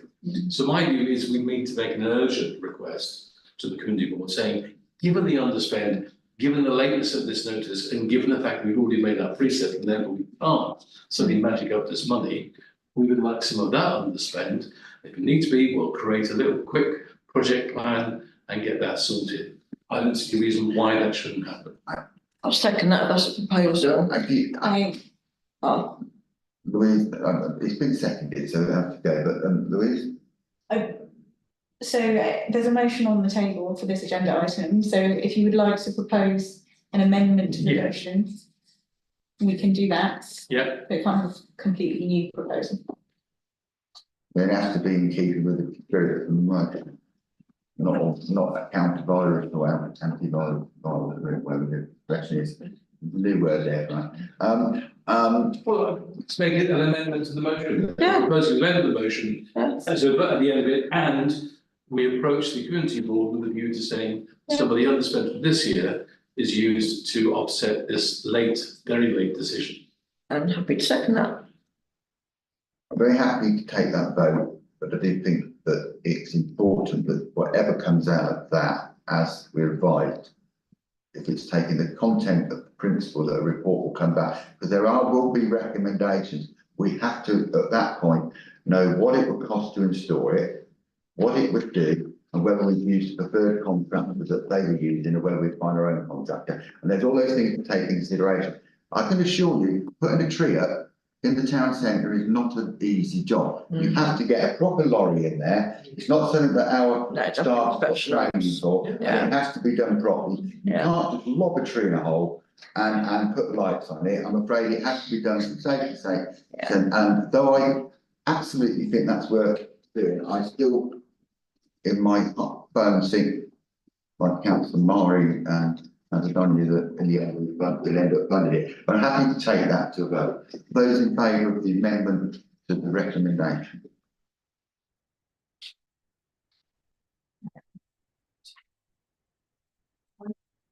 Those against? Those abstaining? Oh, sorry, three. Yeah. Three, okay. Thank you. In which case, for the better clarity, so we all know when we leave this item where we are, I am understanding that we're going to do an additional, as Councillor Harvey previously suggested, around the finances of the community board, based on the knowledge he gathered from the community board meeting that they overspent by 50,000. So that they would be willing to fund it out of the underspent. But secondly to that, we will be going forward with the full report coming to the next committee about variances and how we can meet them and how we carry forward. Because as members have said, this is far too important a thing for us to mess about with. We need to start making decisions. That's what's coming out of this. Sorry. Can I just clarify that thing? I've got, Councillor Stuchbury's initial proposal wasn't voted on, so that was to suggest considering applying for community board funding, but asking officers to look at our budgets and the validity of the proposal that the community board fund or part fund three, and then come back with a recommendation. And then Councillor Harvey's is an addition, an amendment to the motion. Yes, To the okay. motion. So what's the substantive motion now? So, would you like me to read it once? Yes, please, yeah. Okay, so Councillor Stuchbury's motion was that we write to Buckinghamshire Council to ask when the decision not to fund Buckigham Christmas tree and lights in 2024 was taken, and when the decision notice was posted. Okay. So the amendment to the motion is, and we approach the community board asking that some of the underspend is used to offset this decision. Yeah, I think there's been a little bit, so just so that members are clear what the procedure that's gone through there, I know, yeah. So we originally have a motion on the agenda, which was Robin's original part. So then what we've done is John has proposed an amendment, so you voted to add the amendment to the motion. Yeah. So what Paul has now read out is the motion as a whole, is just the thing that you need to now vote on. Yeah. Does that make sense? This is So- going to be a standard motion. Paul to do that, is to clarify, so you understand what the amended motion now says. Just so that when we leave here, we're all clear Yeah. what we were. I did wonder why Paula was reading it out, because I wanted to make sure that we were Right, clear. got you, okay. I wanted to make sure that what went into the minutes was where we are. And may I also say, one of the reasons that we've been really trying to push and asking our chairs to do this is that we as an office really want to make sure that we fully understand what it is what we're being asked to do. So it's not as being difficult or pedantic. Yeah. That little bit of clarification. That's what I'm doing. Can I just be clear then? Because your original motion was for us to write to Buckingham Council to ask when they made a decision. But hasn't this letter then answered that? That you presumably was received on? No. It hasn't. What that letter has told us is that is the letter the town council. When I knew about it, I raised it to my own correspondence and my concerns. Since then, the letter's come into the town council, which is poor, but fortunately it is because it's the town council's correspondence. What we're trying to establish, because there would have been a decision about when this was taken, and we need to understand why they took that decision, which is rather what Councillor Davies was referring to, the fact that their finances are difficult enough to do, and I think we have to recognise that all local authorities are struggling. And then going back to what Councillor Mari, I think, and Councillor Day said, the importance of this is far too much to go forward. I think what we've got now with the amendment and the standard motion is a way of proceeding on both lines, and a report will come back to the next meeting. And of course, if there's anything urgent to be done, it'll be up to the mayor and town clerk to bring that to the school council. But I don't think that's going to be this. So, are we happy that now we've had the motion read out and the standard motion? Yeah. Now we're voting on the standard motion. The reason we do this is there has been some problems with amendments from the floor, and then not people voting them. Then people saying that's not what we voted on. That's why I did that, and I apologise. It's just a conversation and I was trying to make sure that we were in sync. So those in favour of the standard motion, please. Thank you. And we'll find somebody to sit on top of the tree and we get one. Only volunteers. Right, which brings me to the bit which is on the agenda, which is I hope we can agree this in short. I sent members an email around today which provided you with a bit more history around the Great Fire of Buckingham, which I thought members would be interested to read. And the reason this is on here, making the decision now allows us to plan for that event, allows us to be more public about the fact that in 1725 we had the Great Fire of Buckingham, and in 1725 we done that. And I'll come back to Bethany, because Bethany will be organising this year's event, and then she'll be organising that whether she feels this is a reasonable thing for us to do. Yeah. In which case, are we happy to take the recommendation and do that? Basically, take the recommendation. Yeah. You got a proposal? Yeah, proposed by Brandon. Second. Lucy did it. We're going to go across the table with that. Did I mention that? No, I'm just wanting to support it. I'm now a chair. I feel absolutely flattered about. Being complimented. But yeah, that's fine.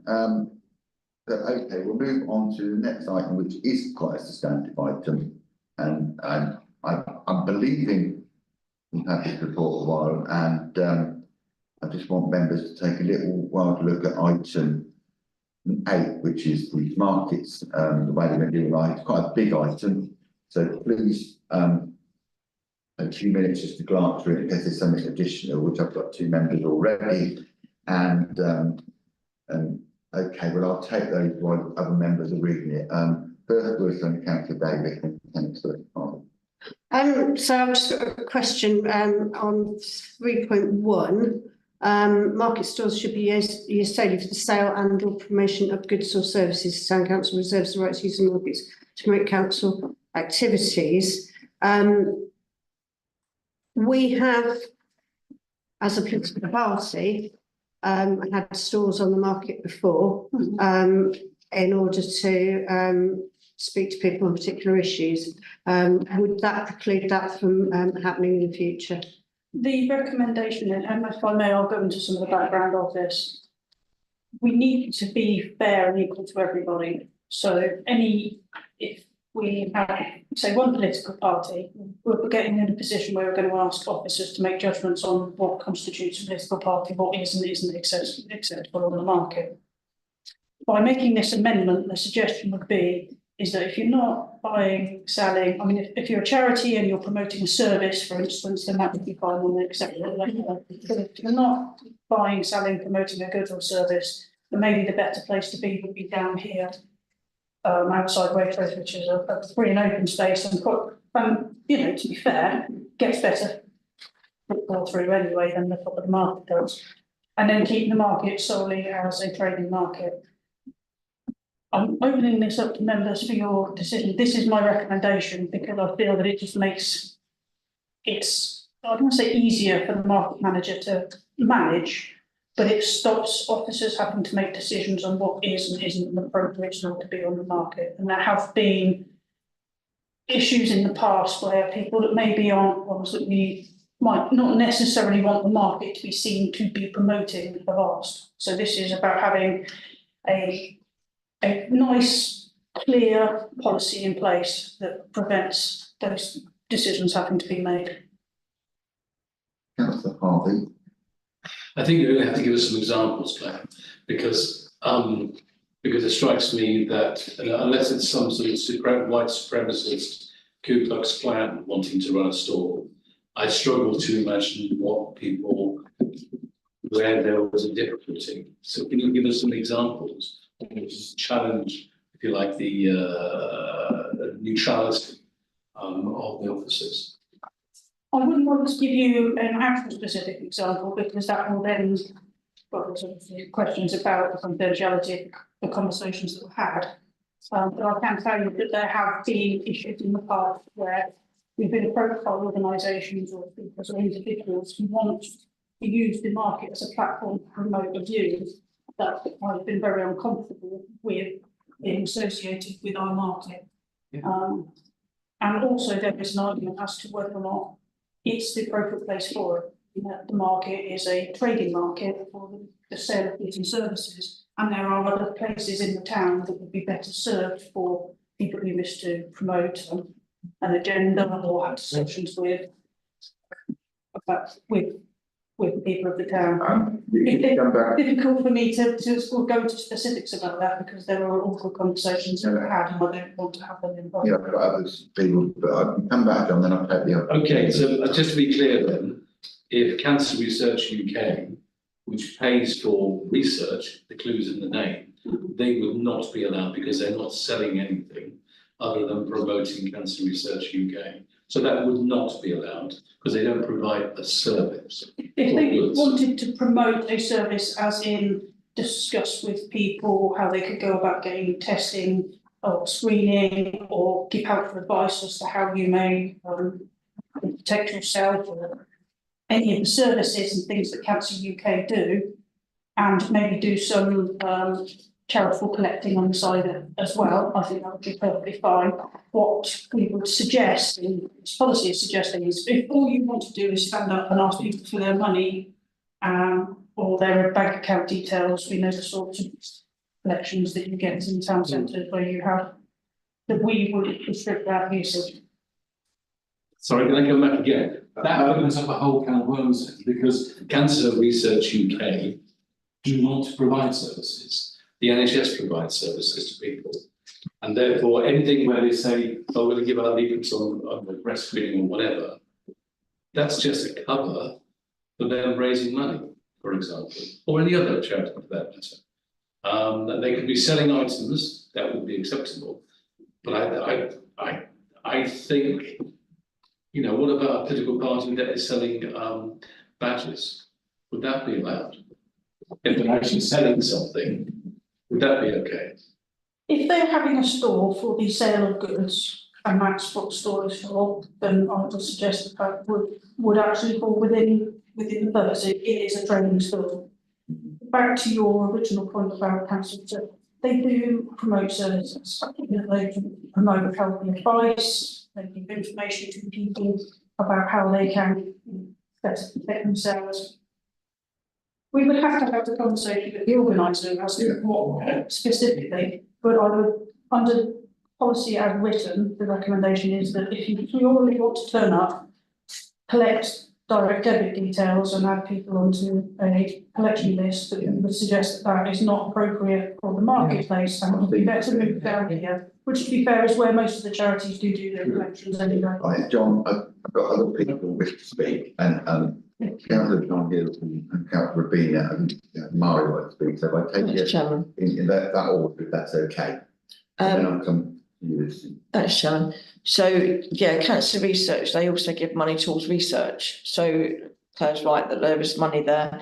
And it's really funny that you mentioned badges, John, because when I was in the by-election with UKIP, they hired one of the shops here specifically to sell badges and scarves and things for Nigel Farage, and that's how they got around that one.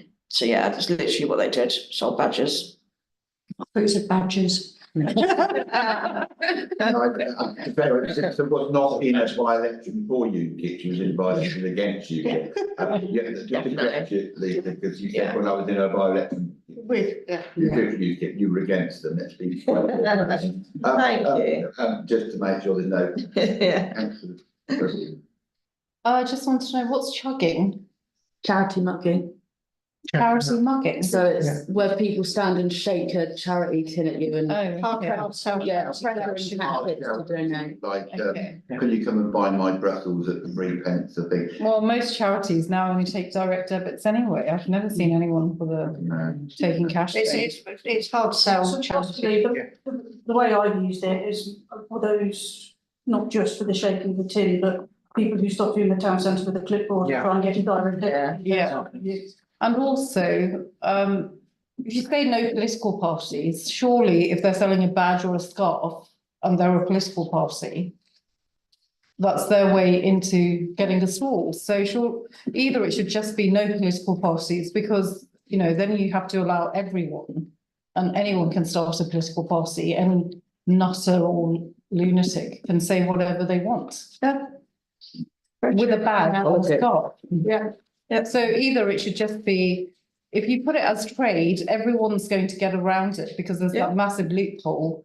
But maybe it should be amended to say no political parties whatsoever.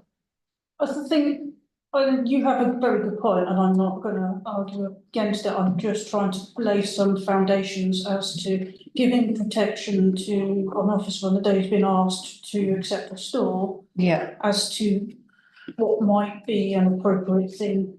And it's not fair for the market manager to be trying to make a decision on what isn't a legitimate cause. Then a blanket ban on political parties would work better for the market manager as well. Yeah. If it's just an actual trade, you know, a family business or someone selling a product as their main source of income, otherwise you'll get all sorts of political parties just buying a few badges or selling rosettes or scarves or anything. Yeah, I would say it wasn't necessarily just political. This wasn't about not wanting political parties on the market. But pressure It also groups, was about pressure groups. speakers. Yeah. And we're moving into quite turbulent times coming up to an election. And this is why I think there should be a blanket ban on anything like that, and it has to be an actual, you know, an actual trader. I'd second that. Yeah. We're going to take everyone who wants to speak. Thank you for being forthright with you.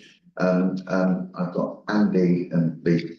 Yes, I agree with you on that point. I think we should just keep it as a market. It's as in the true sense of the word, or what it really does, and not bring in these fringe things into it. And I agree with the town clerk, what the town clerk is saying. We want to maintain it as a market. If they want to promote something else, they can use the space around Waitrose and keep the market solely for the purposes meant for. I'll come to Lucy, then I'll come to Councillor.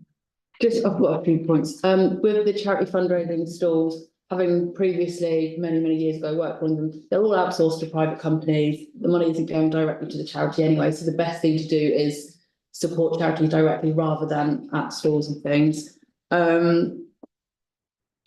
In regards to your point, I think I don't know whether it's something that could be done, but only accepting people that have like a part of the national market traders association, because that way we might be able to, I'm not sure how stringent their application criteria are, but we might be able to, if we'd allow. Answer that. We have quite a proud tradition of having smaller local traders, some people who just come in and sell cakes and things, so it is a valid way of being fair and legitimate, I would go with that, but you're kind of saying we want everybody to be part of a trade union before. Oh, yeah, quite. I mean, I'm part of the market trading association, some stuff we do at the farmers market, so it's not a huge, but anyway, that's another. Point 54, I was in the general market rules. It says, unless there are unexpected circumstances, I was wondering if we could just change the wording of that slightly to say something like exceptional, because anything could be an unexpected circumstance, and it just doesn't, it says at least 7 days notice must be given to the market manager if regular trade will be absent. Is that like a, That's where you are, I'm sorry. I just didn't know like what the. That has to cover somebody's kid being sick or ill. Or they're not well, or the fan's exploded. The things that are unexpected that would be a reasonable person would consider an unexpected. Exceptional sets the bar quite high. Unexpected. I'm taking on board the We're friendly. Being unexpected is probably better than exceptional, because who's going to make a decision? It's not exceptional for a child to be ill. It's not exceptional, that happens all the while. I'm afraid we're living in COVID, so people are ill more now.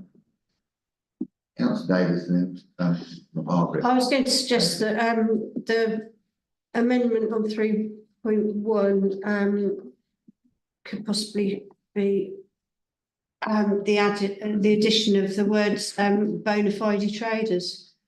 And then that's a cover all, isn't it, really?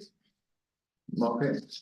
Yeah, thank you. Just as somebody who used to twice a year have a market stall for fair trade, one of which was on the proper market selling fair trade produce, and the other one was just classed as a charity stall in a slightly separate outside the old jail, where we were just really promoting our charity, although we weren't asking for donations. We sometimes had a competition. I use the chocolate. But we're no longer functioning in that way, but it would concern me that we didn't do anything to prevent that kind of market, because we were, helping people in the developing world by selling that produce. And we weren't ever going to join some market trade. The council to be a fair trade town, with Council Newell to Council Bree, and we are a fair trade town. I know that, but we're not anymore. We are actually, we haven't lost that at the moment. They keep extending the deadline.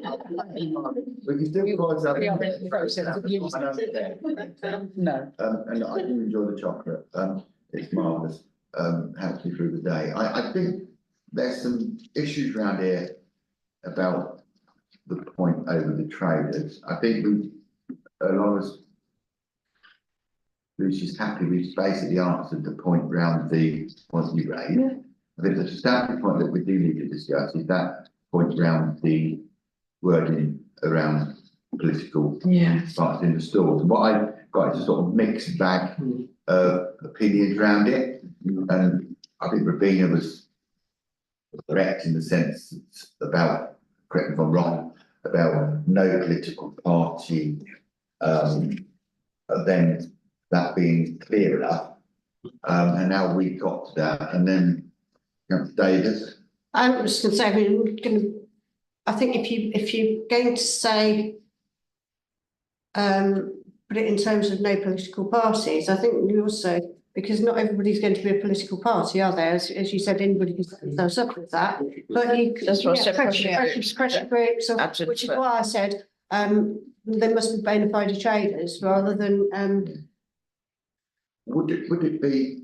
And a bona fide trader should have insurance that that's what their business is. I would say, sorry to interrupt, Chair, but you must have public liability Yeah. full stop. We don't have anybody on the market Yeah. at all if they don't have public We liability, have but action actually on it. Yeah. quite straightforward Would and it- not particularly expensive Yeah. to get public liability. Would it be reasonable, and I seek advice on this, but I want to get the word in this neatly gouged because of the round it, so that there is no ambience in those wordings, because we could agree something tonight, then realise we need to amend it because of something that happened.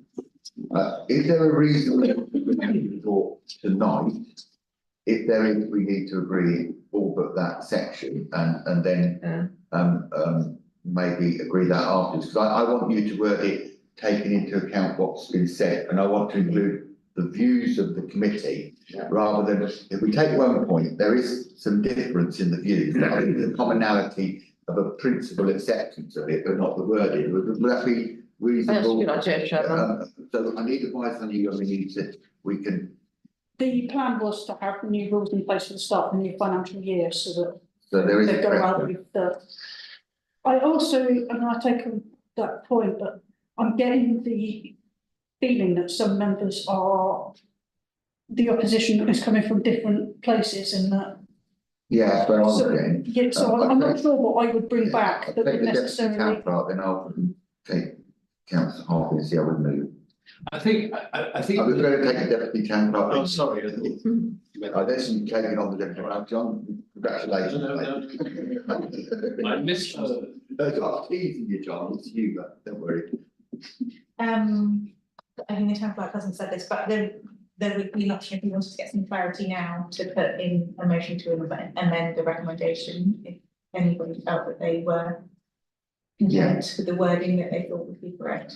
Let's go for that, let's try and get somewhere along the lines, taking on board. Are you happy to lead on this, Rabina, in the sense, but because you were the most clear in your expression about what wanted to happen. So I think the amendment should be that no political parties or pressure groups, it has to be a bona fide trader. And I'll second that, because I said about pressure groups, so. Yeah, are we happy? Before we, sorry, are we happy just to get it read back by Paula before we vote? Yeah. Yeah. So everyone's happy? Yeah. So are we, this on 3.1? Yeah, so an amendment to 3.1. Okay. May I suggest we put it in the sandwich between. The first and the second sentence. So market I stores. like sandwiches. Market stores should be used solely for the sale and or promotion of goods or services. And that. So we'd have to change the wording, not for political parties or pressure groups, it has to be a bona fide trader. The town council reserves the right to use the markets to promote council activities. So the middle sentence could be, this shall exclude any political party or pressure group. Yeah. One, kind of dying.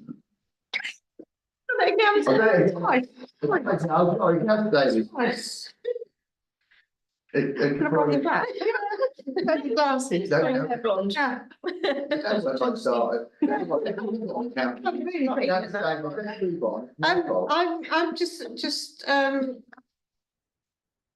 wondering whether that should also have in the wording religious groups. Yeah, I agree. I think that's a prudent. step. Yeah, You have to yeah. take it on board. Yeah, Yeah, I think that's very prudent. that's good, yeah. Thank you for that. So Religious or pressure groups, Yeah. Just quickly, how would that affect the Jehovah's Witnesses that stand by? They are religious groups. No. No, they don't, they're not, sorry, There Chairman, you go. they're not in the market. Okay. so They they're are outside waitress. No, Oh, no, they're sometimes outside Specsavers. Yeah, Are they? But Yeah. that's not in the market. I didn't know where. No. They generally sit away from the market. Yeah. And they don't cause any problem. and also imagine they don't have a stall. No, they don't. We're referring to people who apply for a Let's stall. not. Yeah, absolutely. Sorry. Yeah.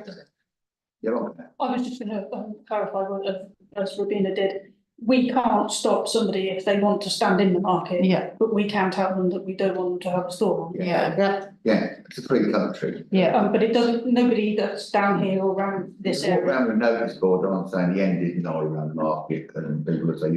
See them anymore. No, I know, I need to enjoy that, but in London, you used to see them walk up and down, perhaps on. Dublin used to be the best people one. have been on those. Great ones in Dublin. So, let's get it read back. Yeah, let's read back again. Let's see if we're content. So 3.1, market stores should be used solely for the sale and or promotion of goods or services. This must be a bona fide trader and shall exclude any political parties, religious groups or pressure groups.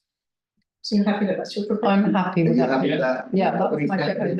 second. Seconded, Lisa? Seconded by Lisa, and we're happy to vote. Right, all those in favour? That was unanimous. Recommendation 3, yeah. Are you going to vote on recommendation? I don't, So we can just do the general recommendation now that we dealt with the amendment to that particular section. I don't have any other issues with the rest of it. Do I? I do. Oh, do I do? 3.6. This is about changing the decision on the permanent ban to CC rather than the full council.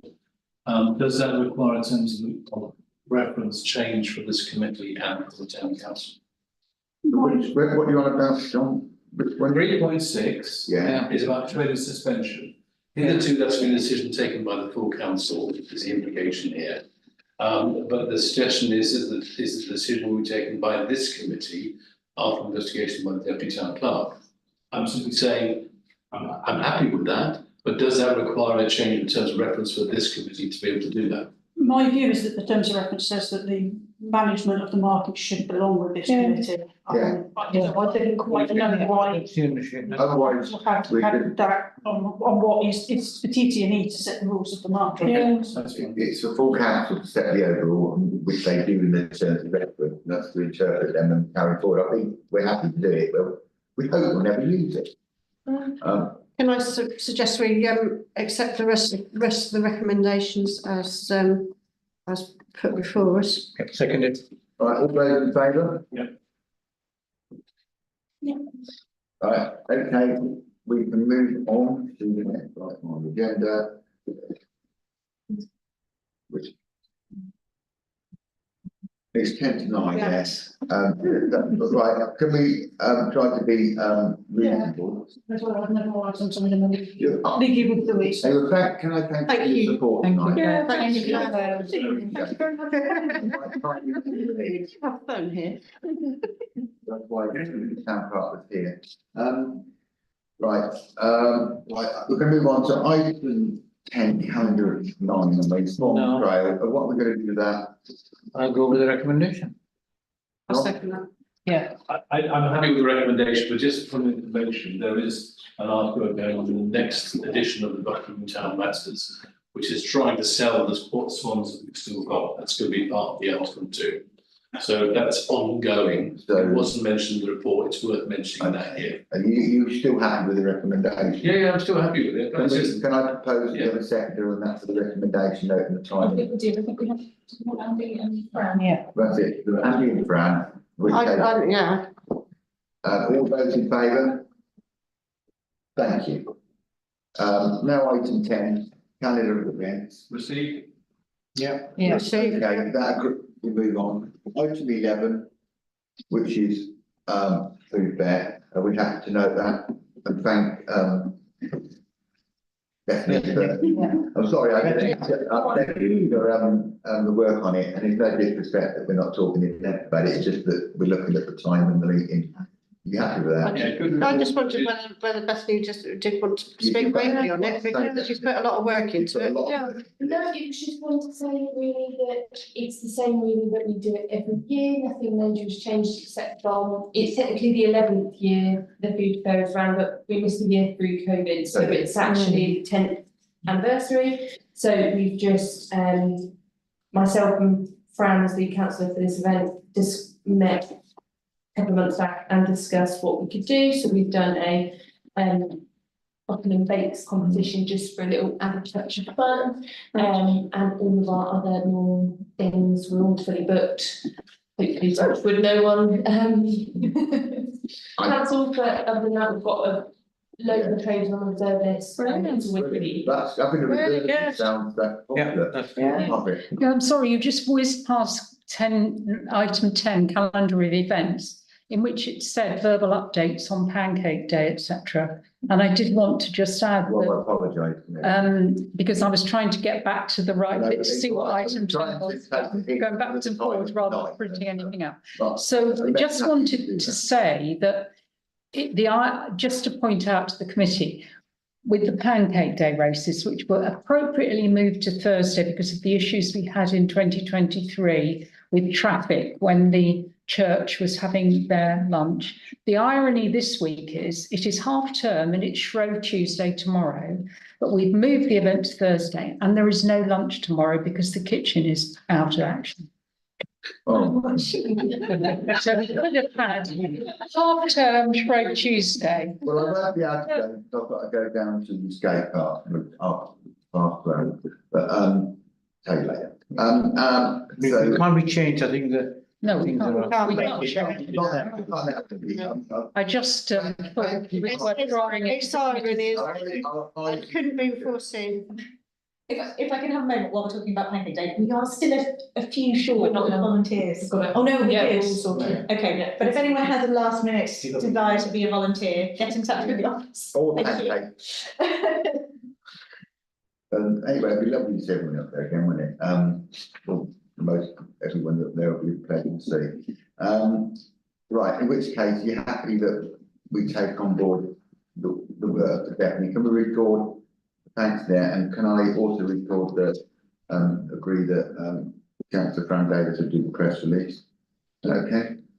Can I just say that we probably need councillors at the event to help out and do clickers and whatever else, and it's a really good event and out to the full council, not just members of this committee. There are a couple spaces left, but I'm going to send a few more reminder emails and. Well, if we've got too many of them, then that's better than not enough, Yeah, isn't it? I'm sure I'll be around if there's food, just track me. There isn't.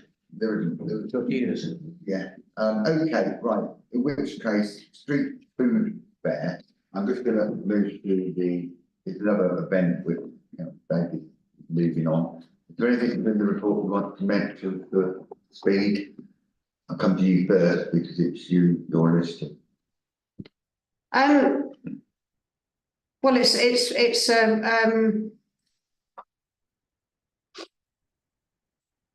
recommendation that we go with a sports club, not the external provider. Bethany, did you want to talk through that as to? Oh no, sorry, yeah, it was you, wasn't it, not Bethany? Yeah, just to sort of give a bit of background on this, the previous request from meetings was that we investigate holding this event.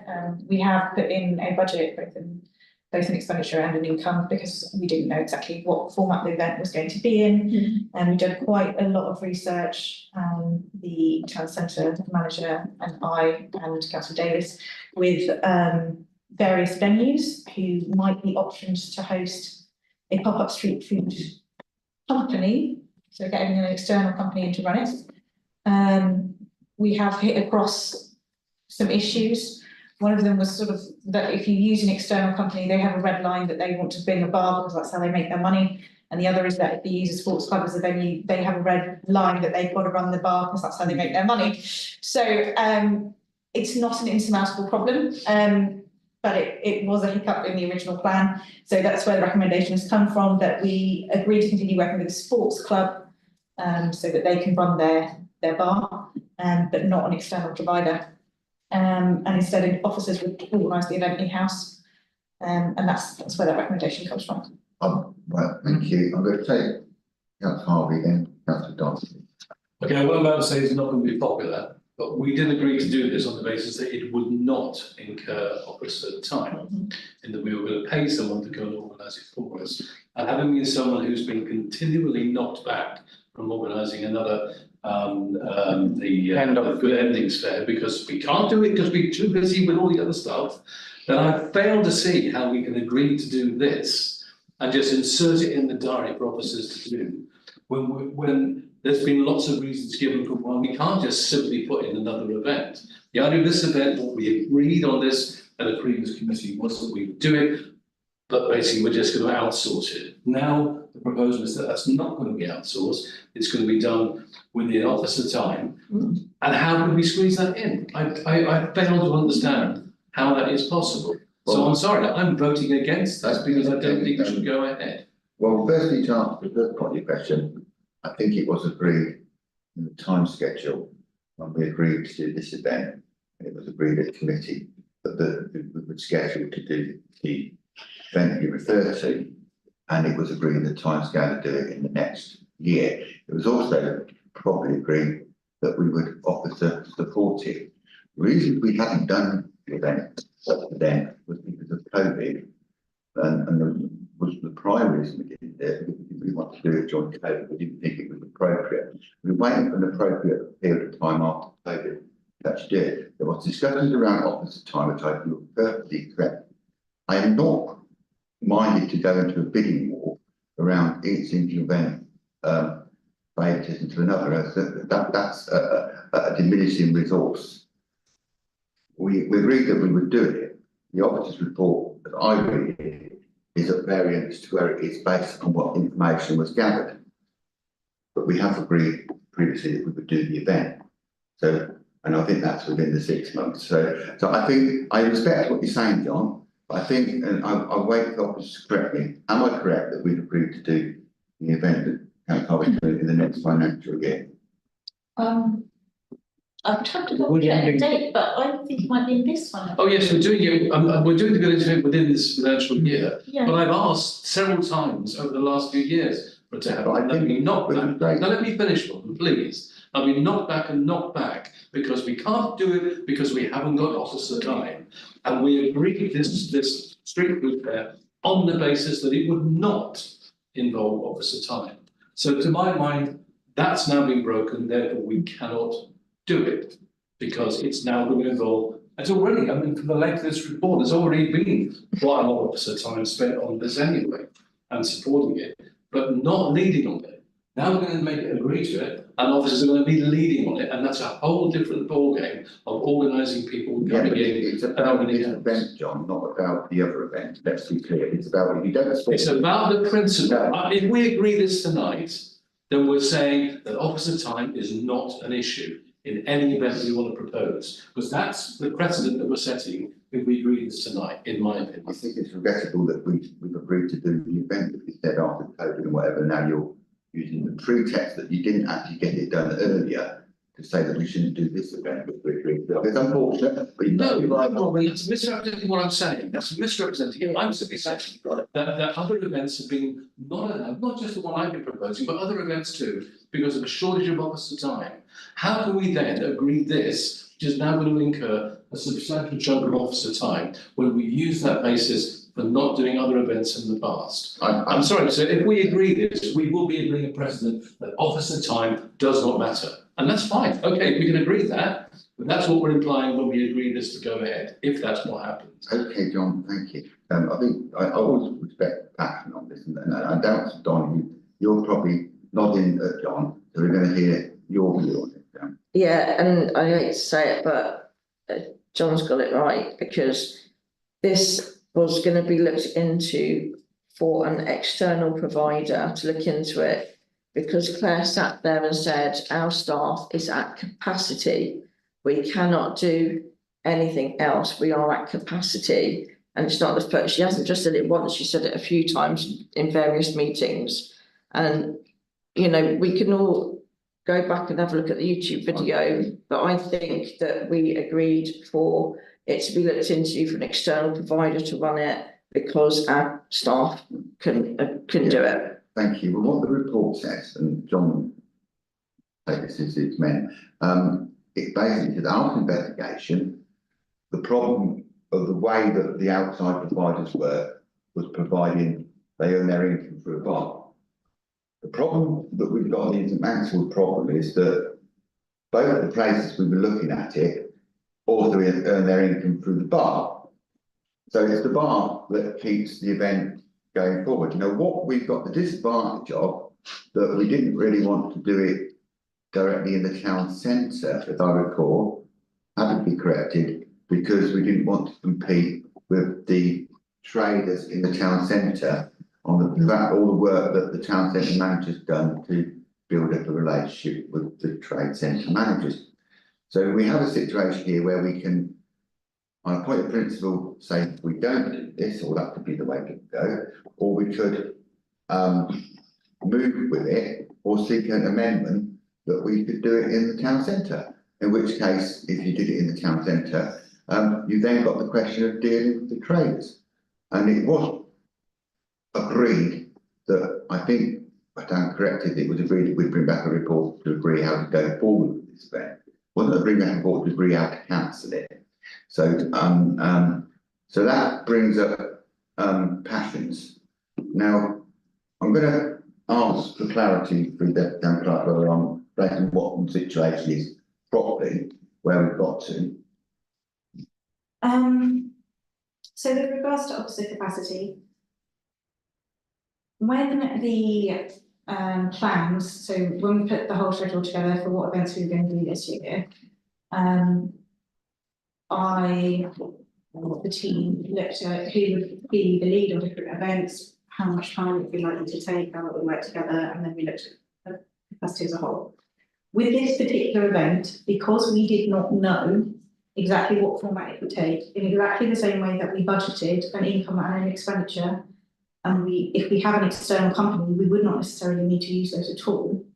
But we didn't know, so we budgeted for those. We did also budget for officer time to do that, if we needed to.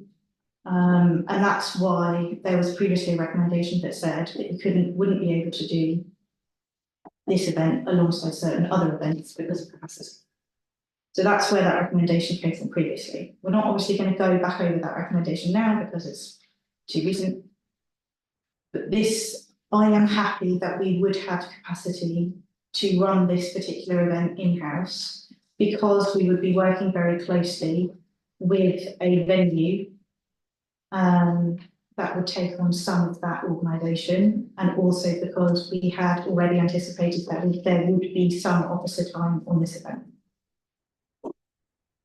So that's, I hope that's clear. If there are any questions, I'm happy to. Right, any questions to that? Okay, a question. So we've got Rabina, if you haven't spoken. I'm just trying to understand. I know that John's mentioned the Good Endings Fair before in town centre and events committee. So I just want to understand why this event is given priority over that one, in regards to officer time. So the Good Endings Fair is in the calendar for an event this year. Right, okay. So it does have time allocated to it. Okay. But it's not got priority. The original proposal was that it wouldn't do, and then through investigations it became impossible to do it that way. And if the football club or the cricket club are a partner organisation, they'll actually partner the event. That's what I'm thinking. I'm going to take yourself, then I'm going to take Margaret, and then come back to Just to add one tiny thing, one other thing that's different in this year's calendar versus last year's is that we don't have the summer sculpture, which was very, very intensive, of course. Yes, which is what we did. So that's one of the reasons. Right, okay. And in the discussion, we wouldn't be doing the sculpture trail this year, and the view was from the office that we could do this event, because we weren't doing that event. So the amount of hours used in the office was going to be similar to they were in the preceding year, which meant next year we'll have to take a discussion about that, but that's for a preceding year. Yeah. And we shouldn't, which is why I'm not welcoming this competing one event with another event, because we'd agreed. No, I was just trying to understand how the allocation is made. But I also find it a bit odd if it's called a street food fair and it's not on a street. Well, that's just how it ended up not on the agenda. I mean, we can change the name of it. Well, it's a generic term for traders who do different food from gazebos or vans or trailers or whatever. going to take this and I propose that we just take the recommendation rather than and vote for it or against it, and we move on because I think officers are given time to this event, which means that that time, if we don't do it, will be wasted, and people have done stuff, and we're playing one event off against another we've already planned to do. Councillor Donoghue, then we're going to move to vote. It was more of a suggestion, sorry. Margaret was looking at me. Oh, sorry. Did I get it, Margaret? Yeah, but no, Lisa was first. Yeah, go on. Okay. Okay, sorry, thanks. Yeah, so just a suggestion, when looking at various venues, because there was a lot of things that could do and that could do as well, but that one couldn't, could it be in perhaps like a table format? So we can, like if you get, mobile phone contracts, it's like, when you can see what ones can do what, because a lot of these did duplicate as to like Base Hill and the community that's next door. We don't have a bar there, we don't have a bar next door. So it's like there's a lot of things that did, fit together, and it just be easier than reading like loads and loads of text, which is a lot of text there. Okay. Thank you. Just to say, if we are having a good endings fair this year, does that mean it's in January, February or March? Because it's not in the calendar for 2024. Okay. Yeah. Thank you. That's good. And in terms of a sports club, I think it's a really good idea to work with one of the sports clubs, and I'm sure we're all supportive of our sports and social clubs.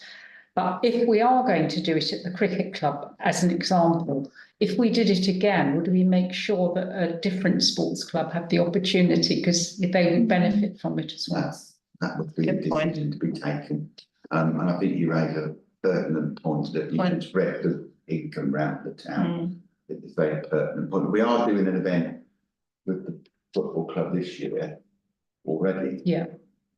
Which we've agreed in a previous meeting. The lives. Which we extended that event because they came and talked to us, and it's a wider event than it would have been. Yeah. So unless it's additional. It is an important point, Robert. Okay. I'm not playing one event off against the other. I'm playing a principle off against another principle. I'm using one to illustrate the principle and one to illustrate the other principle, in the sense that it appears the principle is applied when we want it to sometimes, and not when we don't want it to other times. It feels like double standards for me, and I just don't agree with it. You're perfectly right within your rights to do that. Right, I'm going to, with the committee's agreement, I'm going to propose that we vote on the recommendation, which is a democratic thing to do. The recommendations falls, then we are where we are. So I've got Tika. I'll second it. Okay, I'll propose that you second it. All those in favour of the recommendation? 1, 2, 3, 4, 5. Those against? 1, Those abstaining? 2. Which case it's carried forward. Can we note when we do another thing, just note the points that Councillor Harden said in the minutes, that when we discussed another game, it doesn't have to repeat them again. Is that okay? Because the points were made quite passionate points, and I think they need to be recorded in the minutes. He's right, because And I'm I think conversation. the point of principle that he's arguing about, and I respect that, John, is that okay? That we record that in the minutes, you can refer back to it at that point if we do something different, okay? Right. That's been an interesting night tonight, hasn't it? Yes. I know 13. Item 13, which is May Day. No. The skate park event. Well, item 13 skate park event. Members or officers, which one's going to lead on this? Are you going to lead on it, Beth? No. So again, officers were asked previously to investigate a possible event during the Easter break, or working with Buckinghamshire Council to celebrate the skate park when it opens. So the good news obviously is that the skate park is open. I have been in conversation with Buckinghamshire Council, and they confirmed that they would like to do their launch event themselves, but they were happy to share information and speak to us about our own event in the future. I think that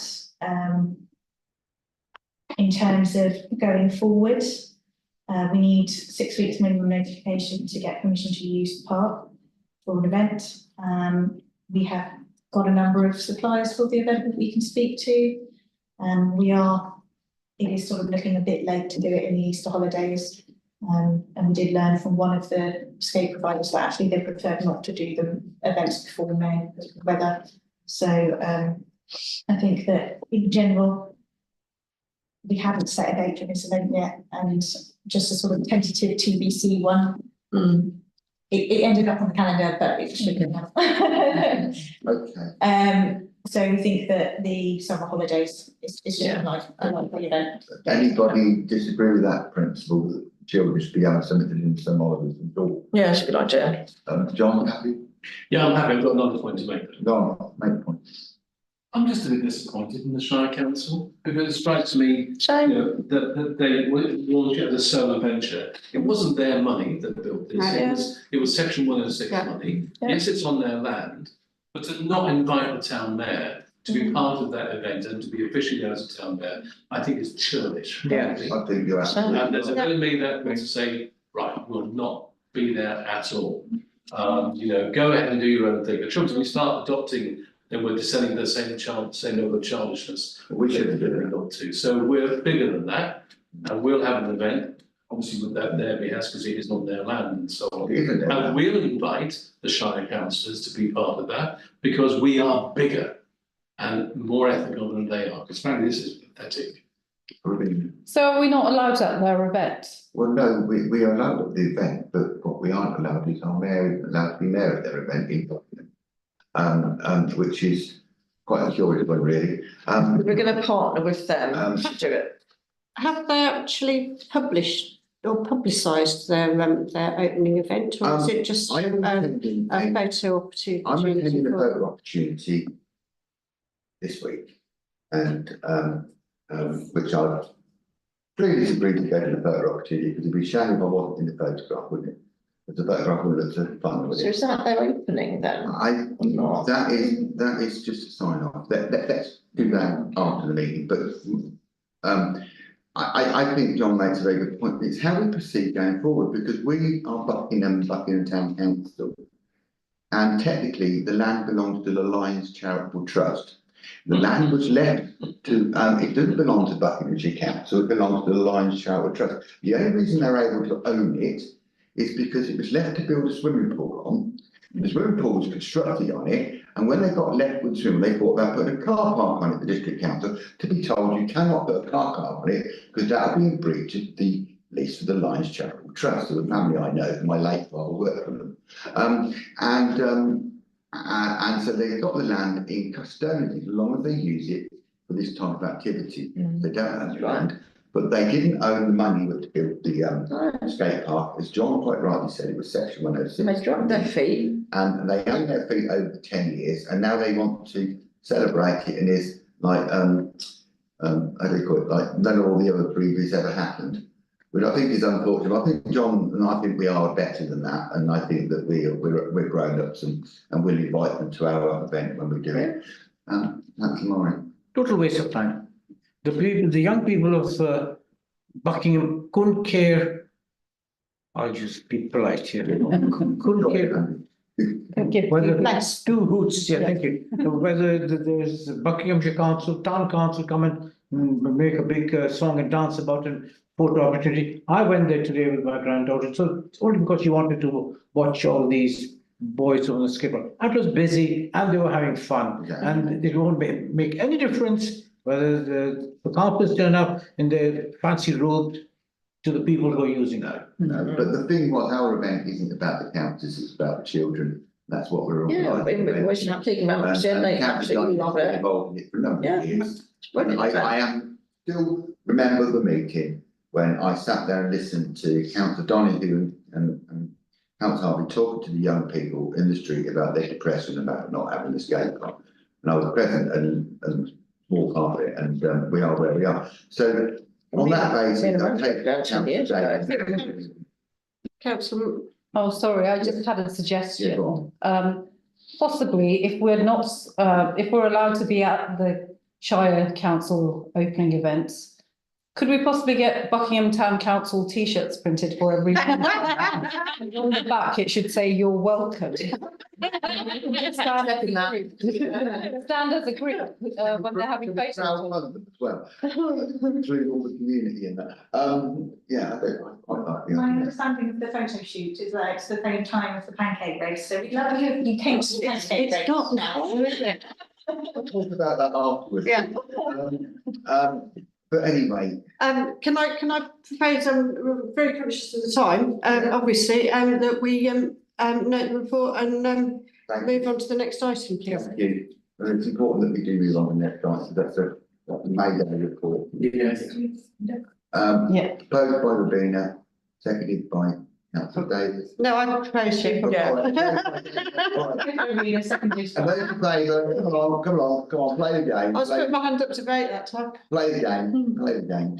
Thank you very much. Thank you very much. And now we're going to move on to May Day, which sends all mentioned good fun.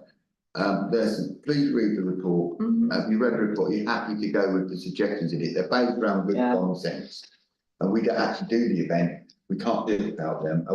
Councillor Harvey, then. Yes, I'm happy with the recommendation for all the reasons mentioned in the report. Yeah. My own suggestion is that next year we look to circulate it, so the other primary schools get a shout too, like Buckigham Primary or Lace Hill, whatever it is, that we don't, it's safe, it's forever going to be at Broadwood Park, but we, protect. We'll agree to, we'll agree to put it back on the agenda to discuss after this year, how we proceed for the next year, which is what we normally do.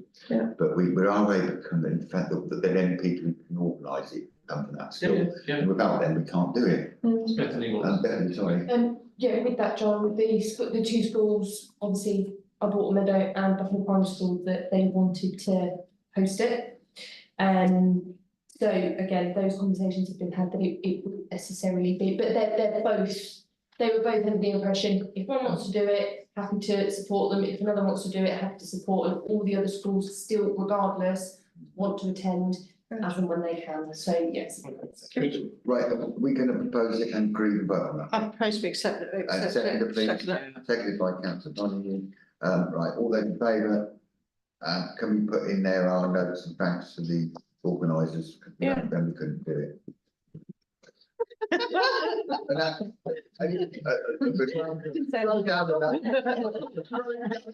joke is iPad's had enough. Throwing down the iPad is a challenge to it. Right, okay, we've got to move on to item 15, which is a large report. We've discussed all of this in its entirety. We've agreed to principle of it when we left last meeting. Yeah, are we happy to accept the recommendation? I propose we accept And you it. seconded it, John? I will say, can I just make one point? You go on. The map has the traces and first aid in the river. It's Okay, on my version it does. I think I think it may have got relocated, it just might need a bit I of don't thinking. want them in the river, John. But currently, all those little boxes where active viewing area is, they're all in the river. I think it should be a bit further back. 100%, you're correct. We got this when we went through the agenda. All of that, just imagine it like an inch that way.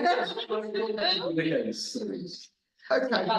Depending on scale, obviously. Yes, we won't need to buy them a raft. Send me away. Yeah, just to move on with that. Yeah. Agreed. So proposed by Councillor Davis. and seconded by Councillor Harvey. Okay, can we Is that have a vote? agreed? Thank you. Thank you very much. Thanks for you. Now we're moving on to the Fringe. Ravina, have you got anything to say on this? Because you played a bigger part than me because I was late. Oh yeah, I played all the parts. So, I'm honest with Ravina. I have to be honest with you. I can't play Sorry, let something me that I'm just not. get to it. Well, we haven't quite finished, have you? I'm going to be very honest, we've got quite near the end of the agenda. Yeah, I'm such a good person, I'll let you all tease it. Can I have a correction of 3-1, please? It should not be plural for members. I made all the decisions and it. No, this seems about right. Are you happy with it? Yeah. That's the main thing. Are members happy with it? Yeah. I'm saying I love Totally Buckingham. I think that's a great thing. It was Rina's idea, Yeah. not mine. I Well, wasn't. Absolutely. Louise's, and I tweaked it slightly. Well, I think credit to both of you. Well done. If I don't know, I've only been there, I could have added 15 more words to it. Look forward to it. But yeah, thank you. Can I personally thank Ravina for what she did and whatever, and apologise for being late. It's okay. I only turned up to the meeting. And thank you. So that noted, is it? Yeah, can we put both in second? Right, Vote. those I propose. Both by Ravina, Seconded by Andy. by Andy, right, okay, all those in favour? Thank you very much. Right, can we just, this is gonna be, because of the time, can I just, we'll move on and do the other items on the agenda and go back to that, if that's all right, the review of the events. Update from representing out of bodies, we're moving to 18 before we do 17. Anybody? No, okay. Action list, are we happy to note the action list? Yeah, Yeah, no. Are we happy to note climate? yeah. Yeah. Are we happy to note PC? Are we happy to note that or put it back on the future agenda to discuss? I think just note it. Note it only. What one was that, sorry? The PSPO. Okay. Oh, Okay. Yeah. In which case we'll go back to 17 because we need to work our way through the remembrance day. Yeah, come on. So we had Remembrance Sunday, as usual, on Remembrance Sunday, the parade. It was slightly less popular than usual because the weather was terrible. But it was a very successful event on the day, the registration went well. You might notice on the budget sheet that we added a new budget line for the contribution from the RBL towards Food Green. And that's sort of been amended for this year's budget, so that it doesn't give you that discrepancy. Yeah, but overall the feedback was very good. There was a lovely comment at the end of that report about how useful the screen is for people. And our recommendation is that we agree to continue supporting Buckingham Remembrance Sunday Parade, including the use of the big screen. Yeah, definitely. Is that happy to agree that? Yeah, agree. And we should just write a normal letter to them if it's agreed to thank them for all that they do, all the participants. I know it's late in the day, we haven't met since November, so we can explain that in the letter, but I think it's important we keep maintaining that good relationship that we've got with them in such an important event, bigger than any of us. Right, Christmas lights. Sam. Oh, not Sam. Bethany. I'm not definitely sorry. Cool. Don't worry. I've got your name, am I? somebody called somebody that's actually in the room. Louise. I'm gonna pay for this. It is me, yes. So the Christmas light switch took place on a Thursday, changed from the year before when it was a Saturday. It went very, very well. We still had a good crowd at the light switch on moment. It was quite noticeable to me that actually we had quite a few, both younger families with very young children who didn't tend to come out when it was on later in the evening, but also older people who were a bit more comfortable coming out earlier in the evening. I don't know names, but there were some familiar faces that came out and told me that they were really happy. Good. So yeah, it went really well. And I will leave it back because I'm conscious of time. Yeah. Anybody get anything else, John? Yeah, just briefly, I think there was some discussion about Thursday because it's a school night, yada, yada, yada. If it's possible, I don't know, we already set the date for this year.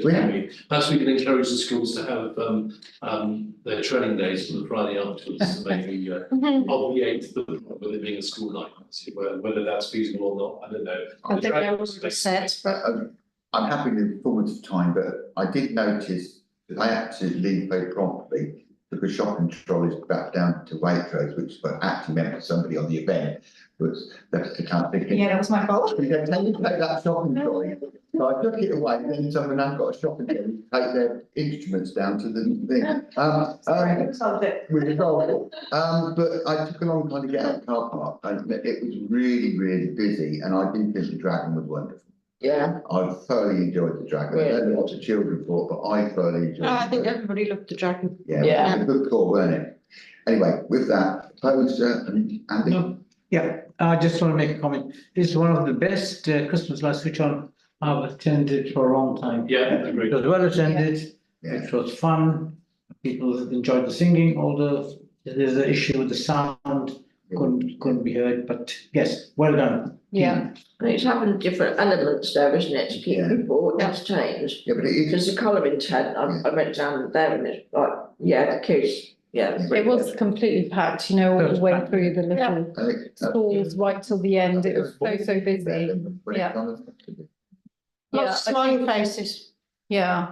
I think because starting after the market's shut down on Saturday and it's already dark and everything else and it's cold and people standing around, people turning up and standing around and there's nothing really going on because the market's still packing up and it just makes it really disjointed. And yeah, it's clear, isn't it? Yeah. Thank you. Proposed and seconded, and move on. Proposed by Councillor Davis, Councillor Ahmed.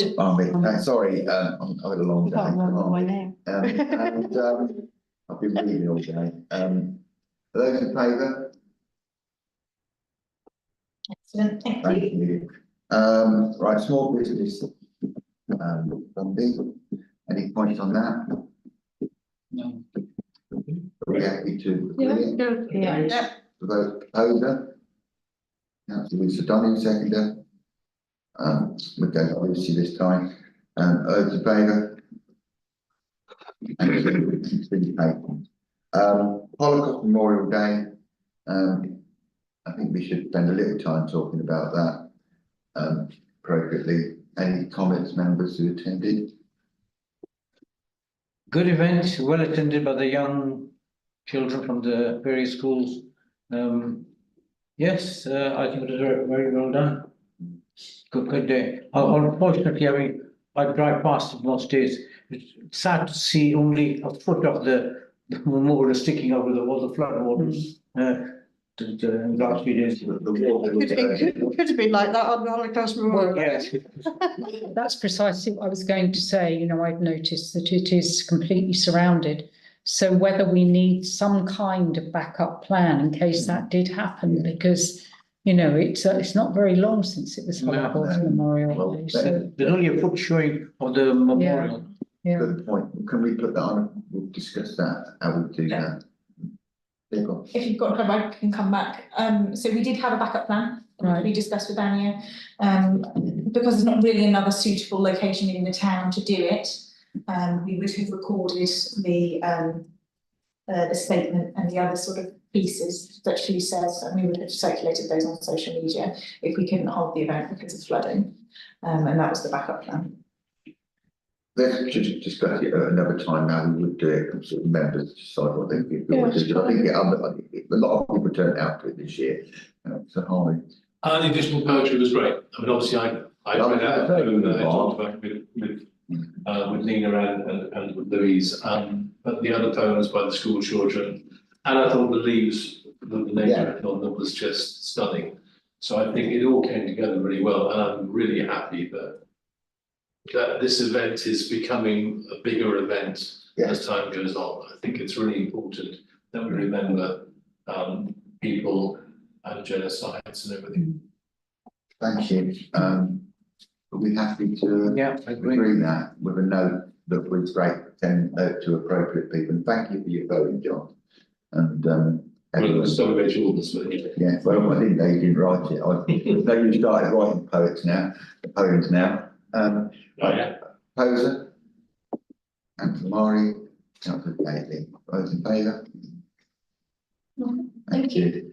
And thank you very much for which leads us to 22 news releases. Can we agree that we'll do news releases as necessary? And I think we may end up having to do a news release video items on the agenda if necessary. And with that, we'll move on to members of the closed meeting in confidential. That's all right. Member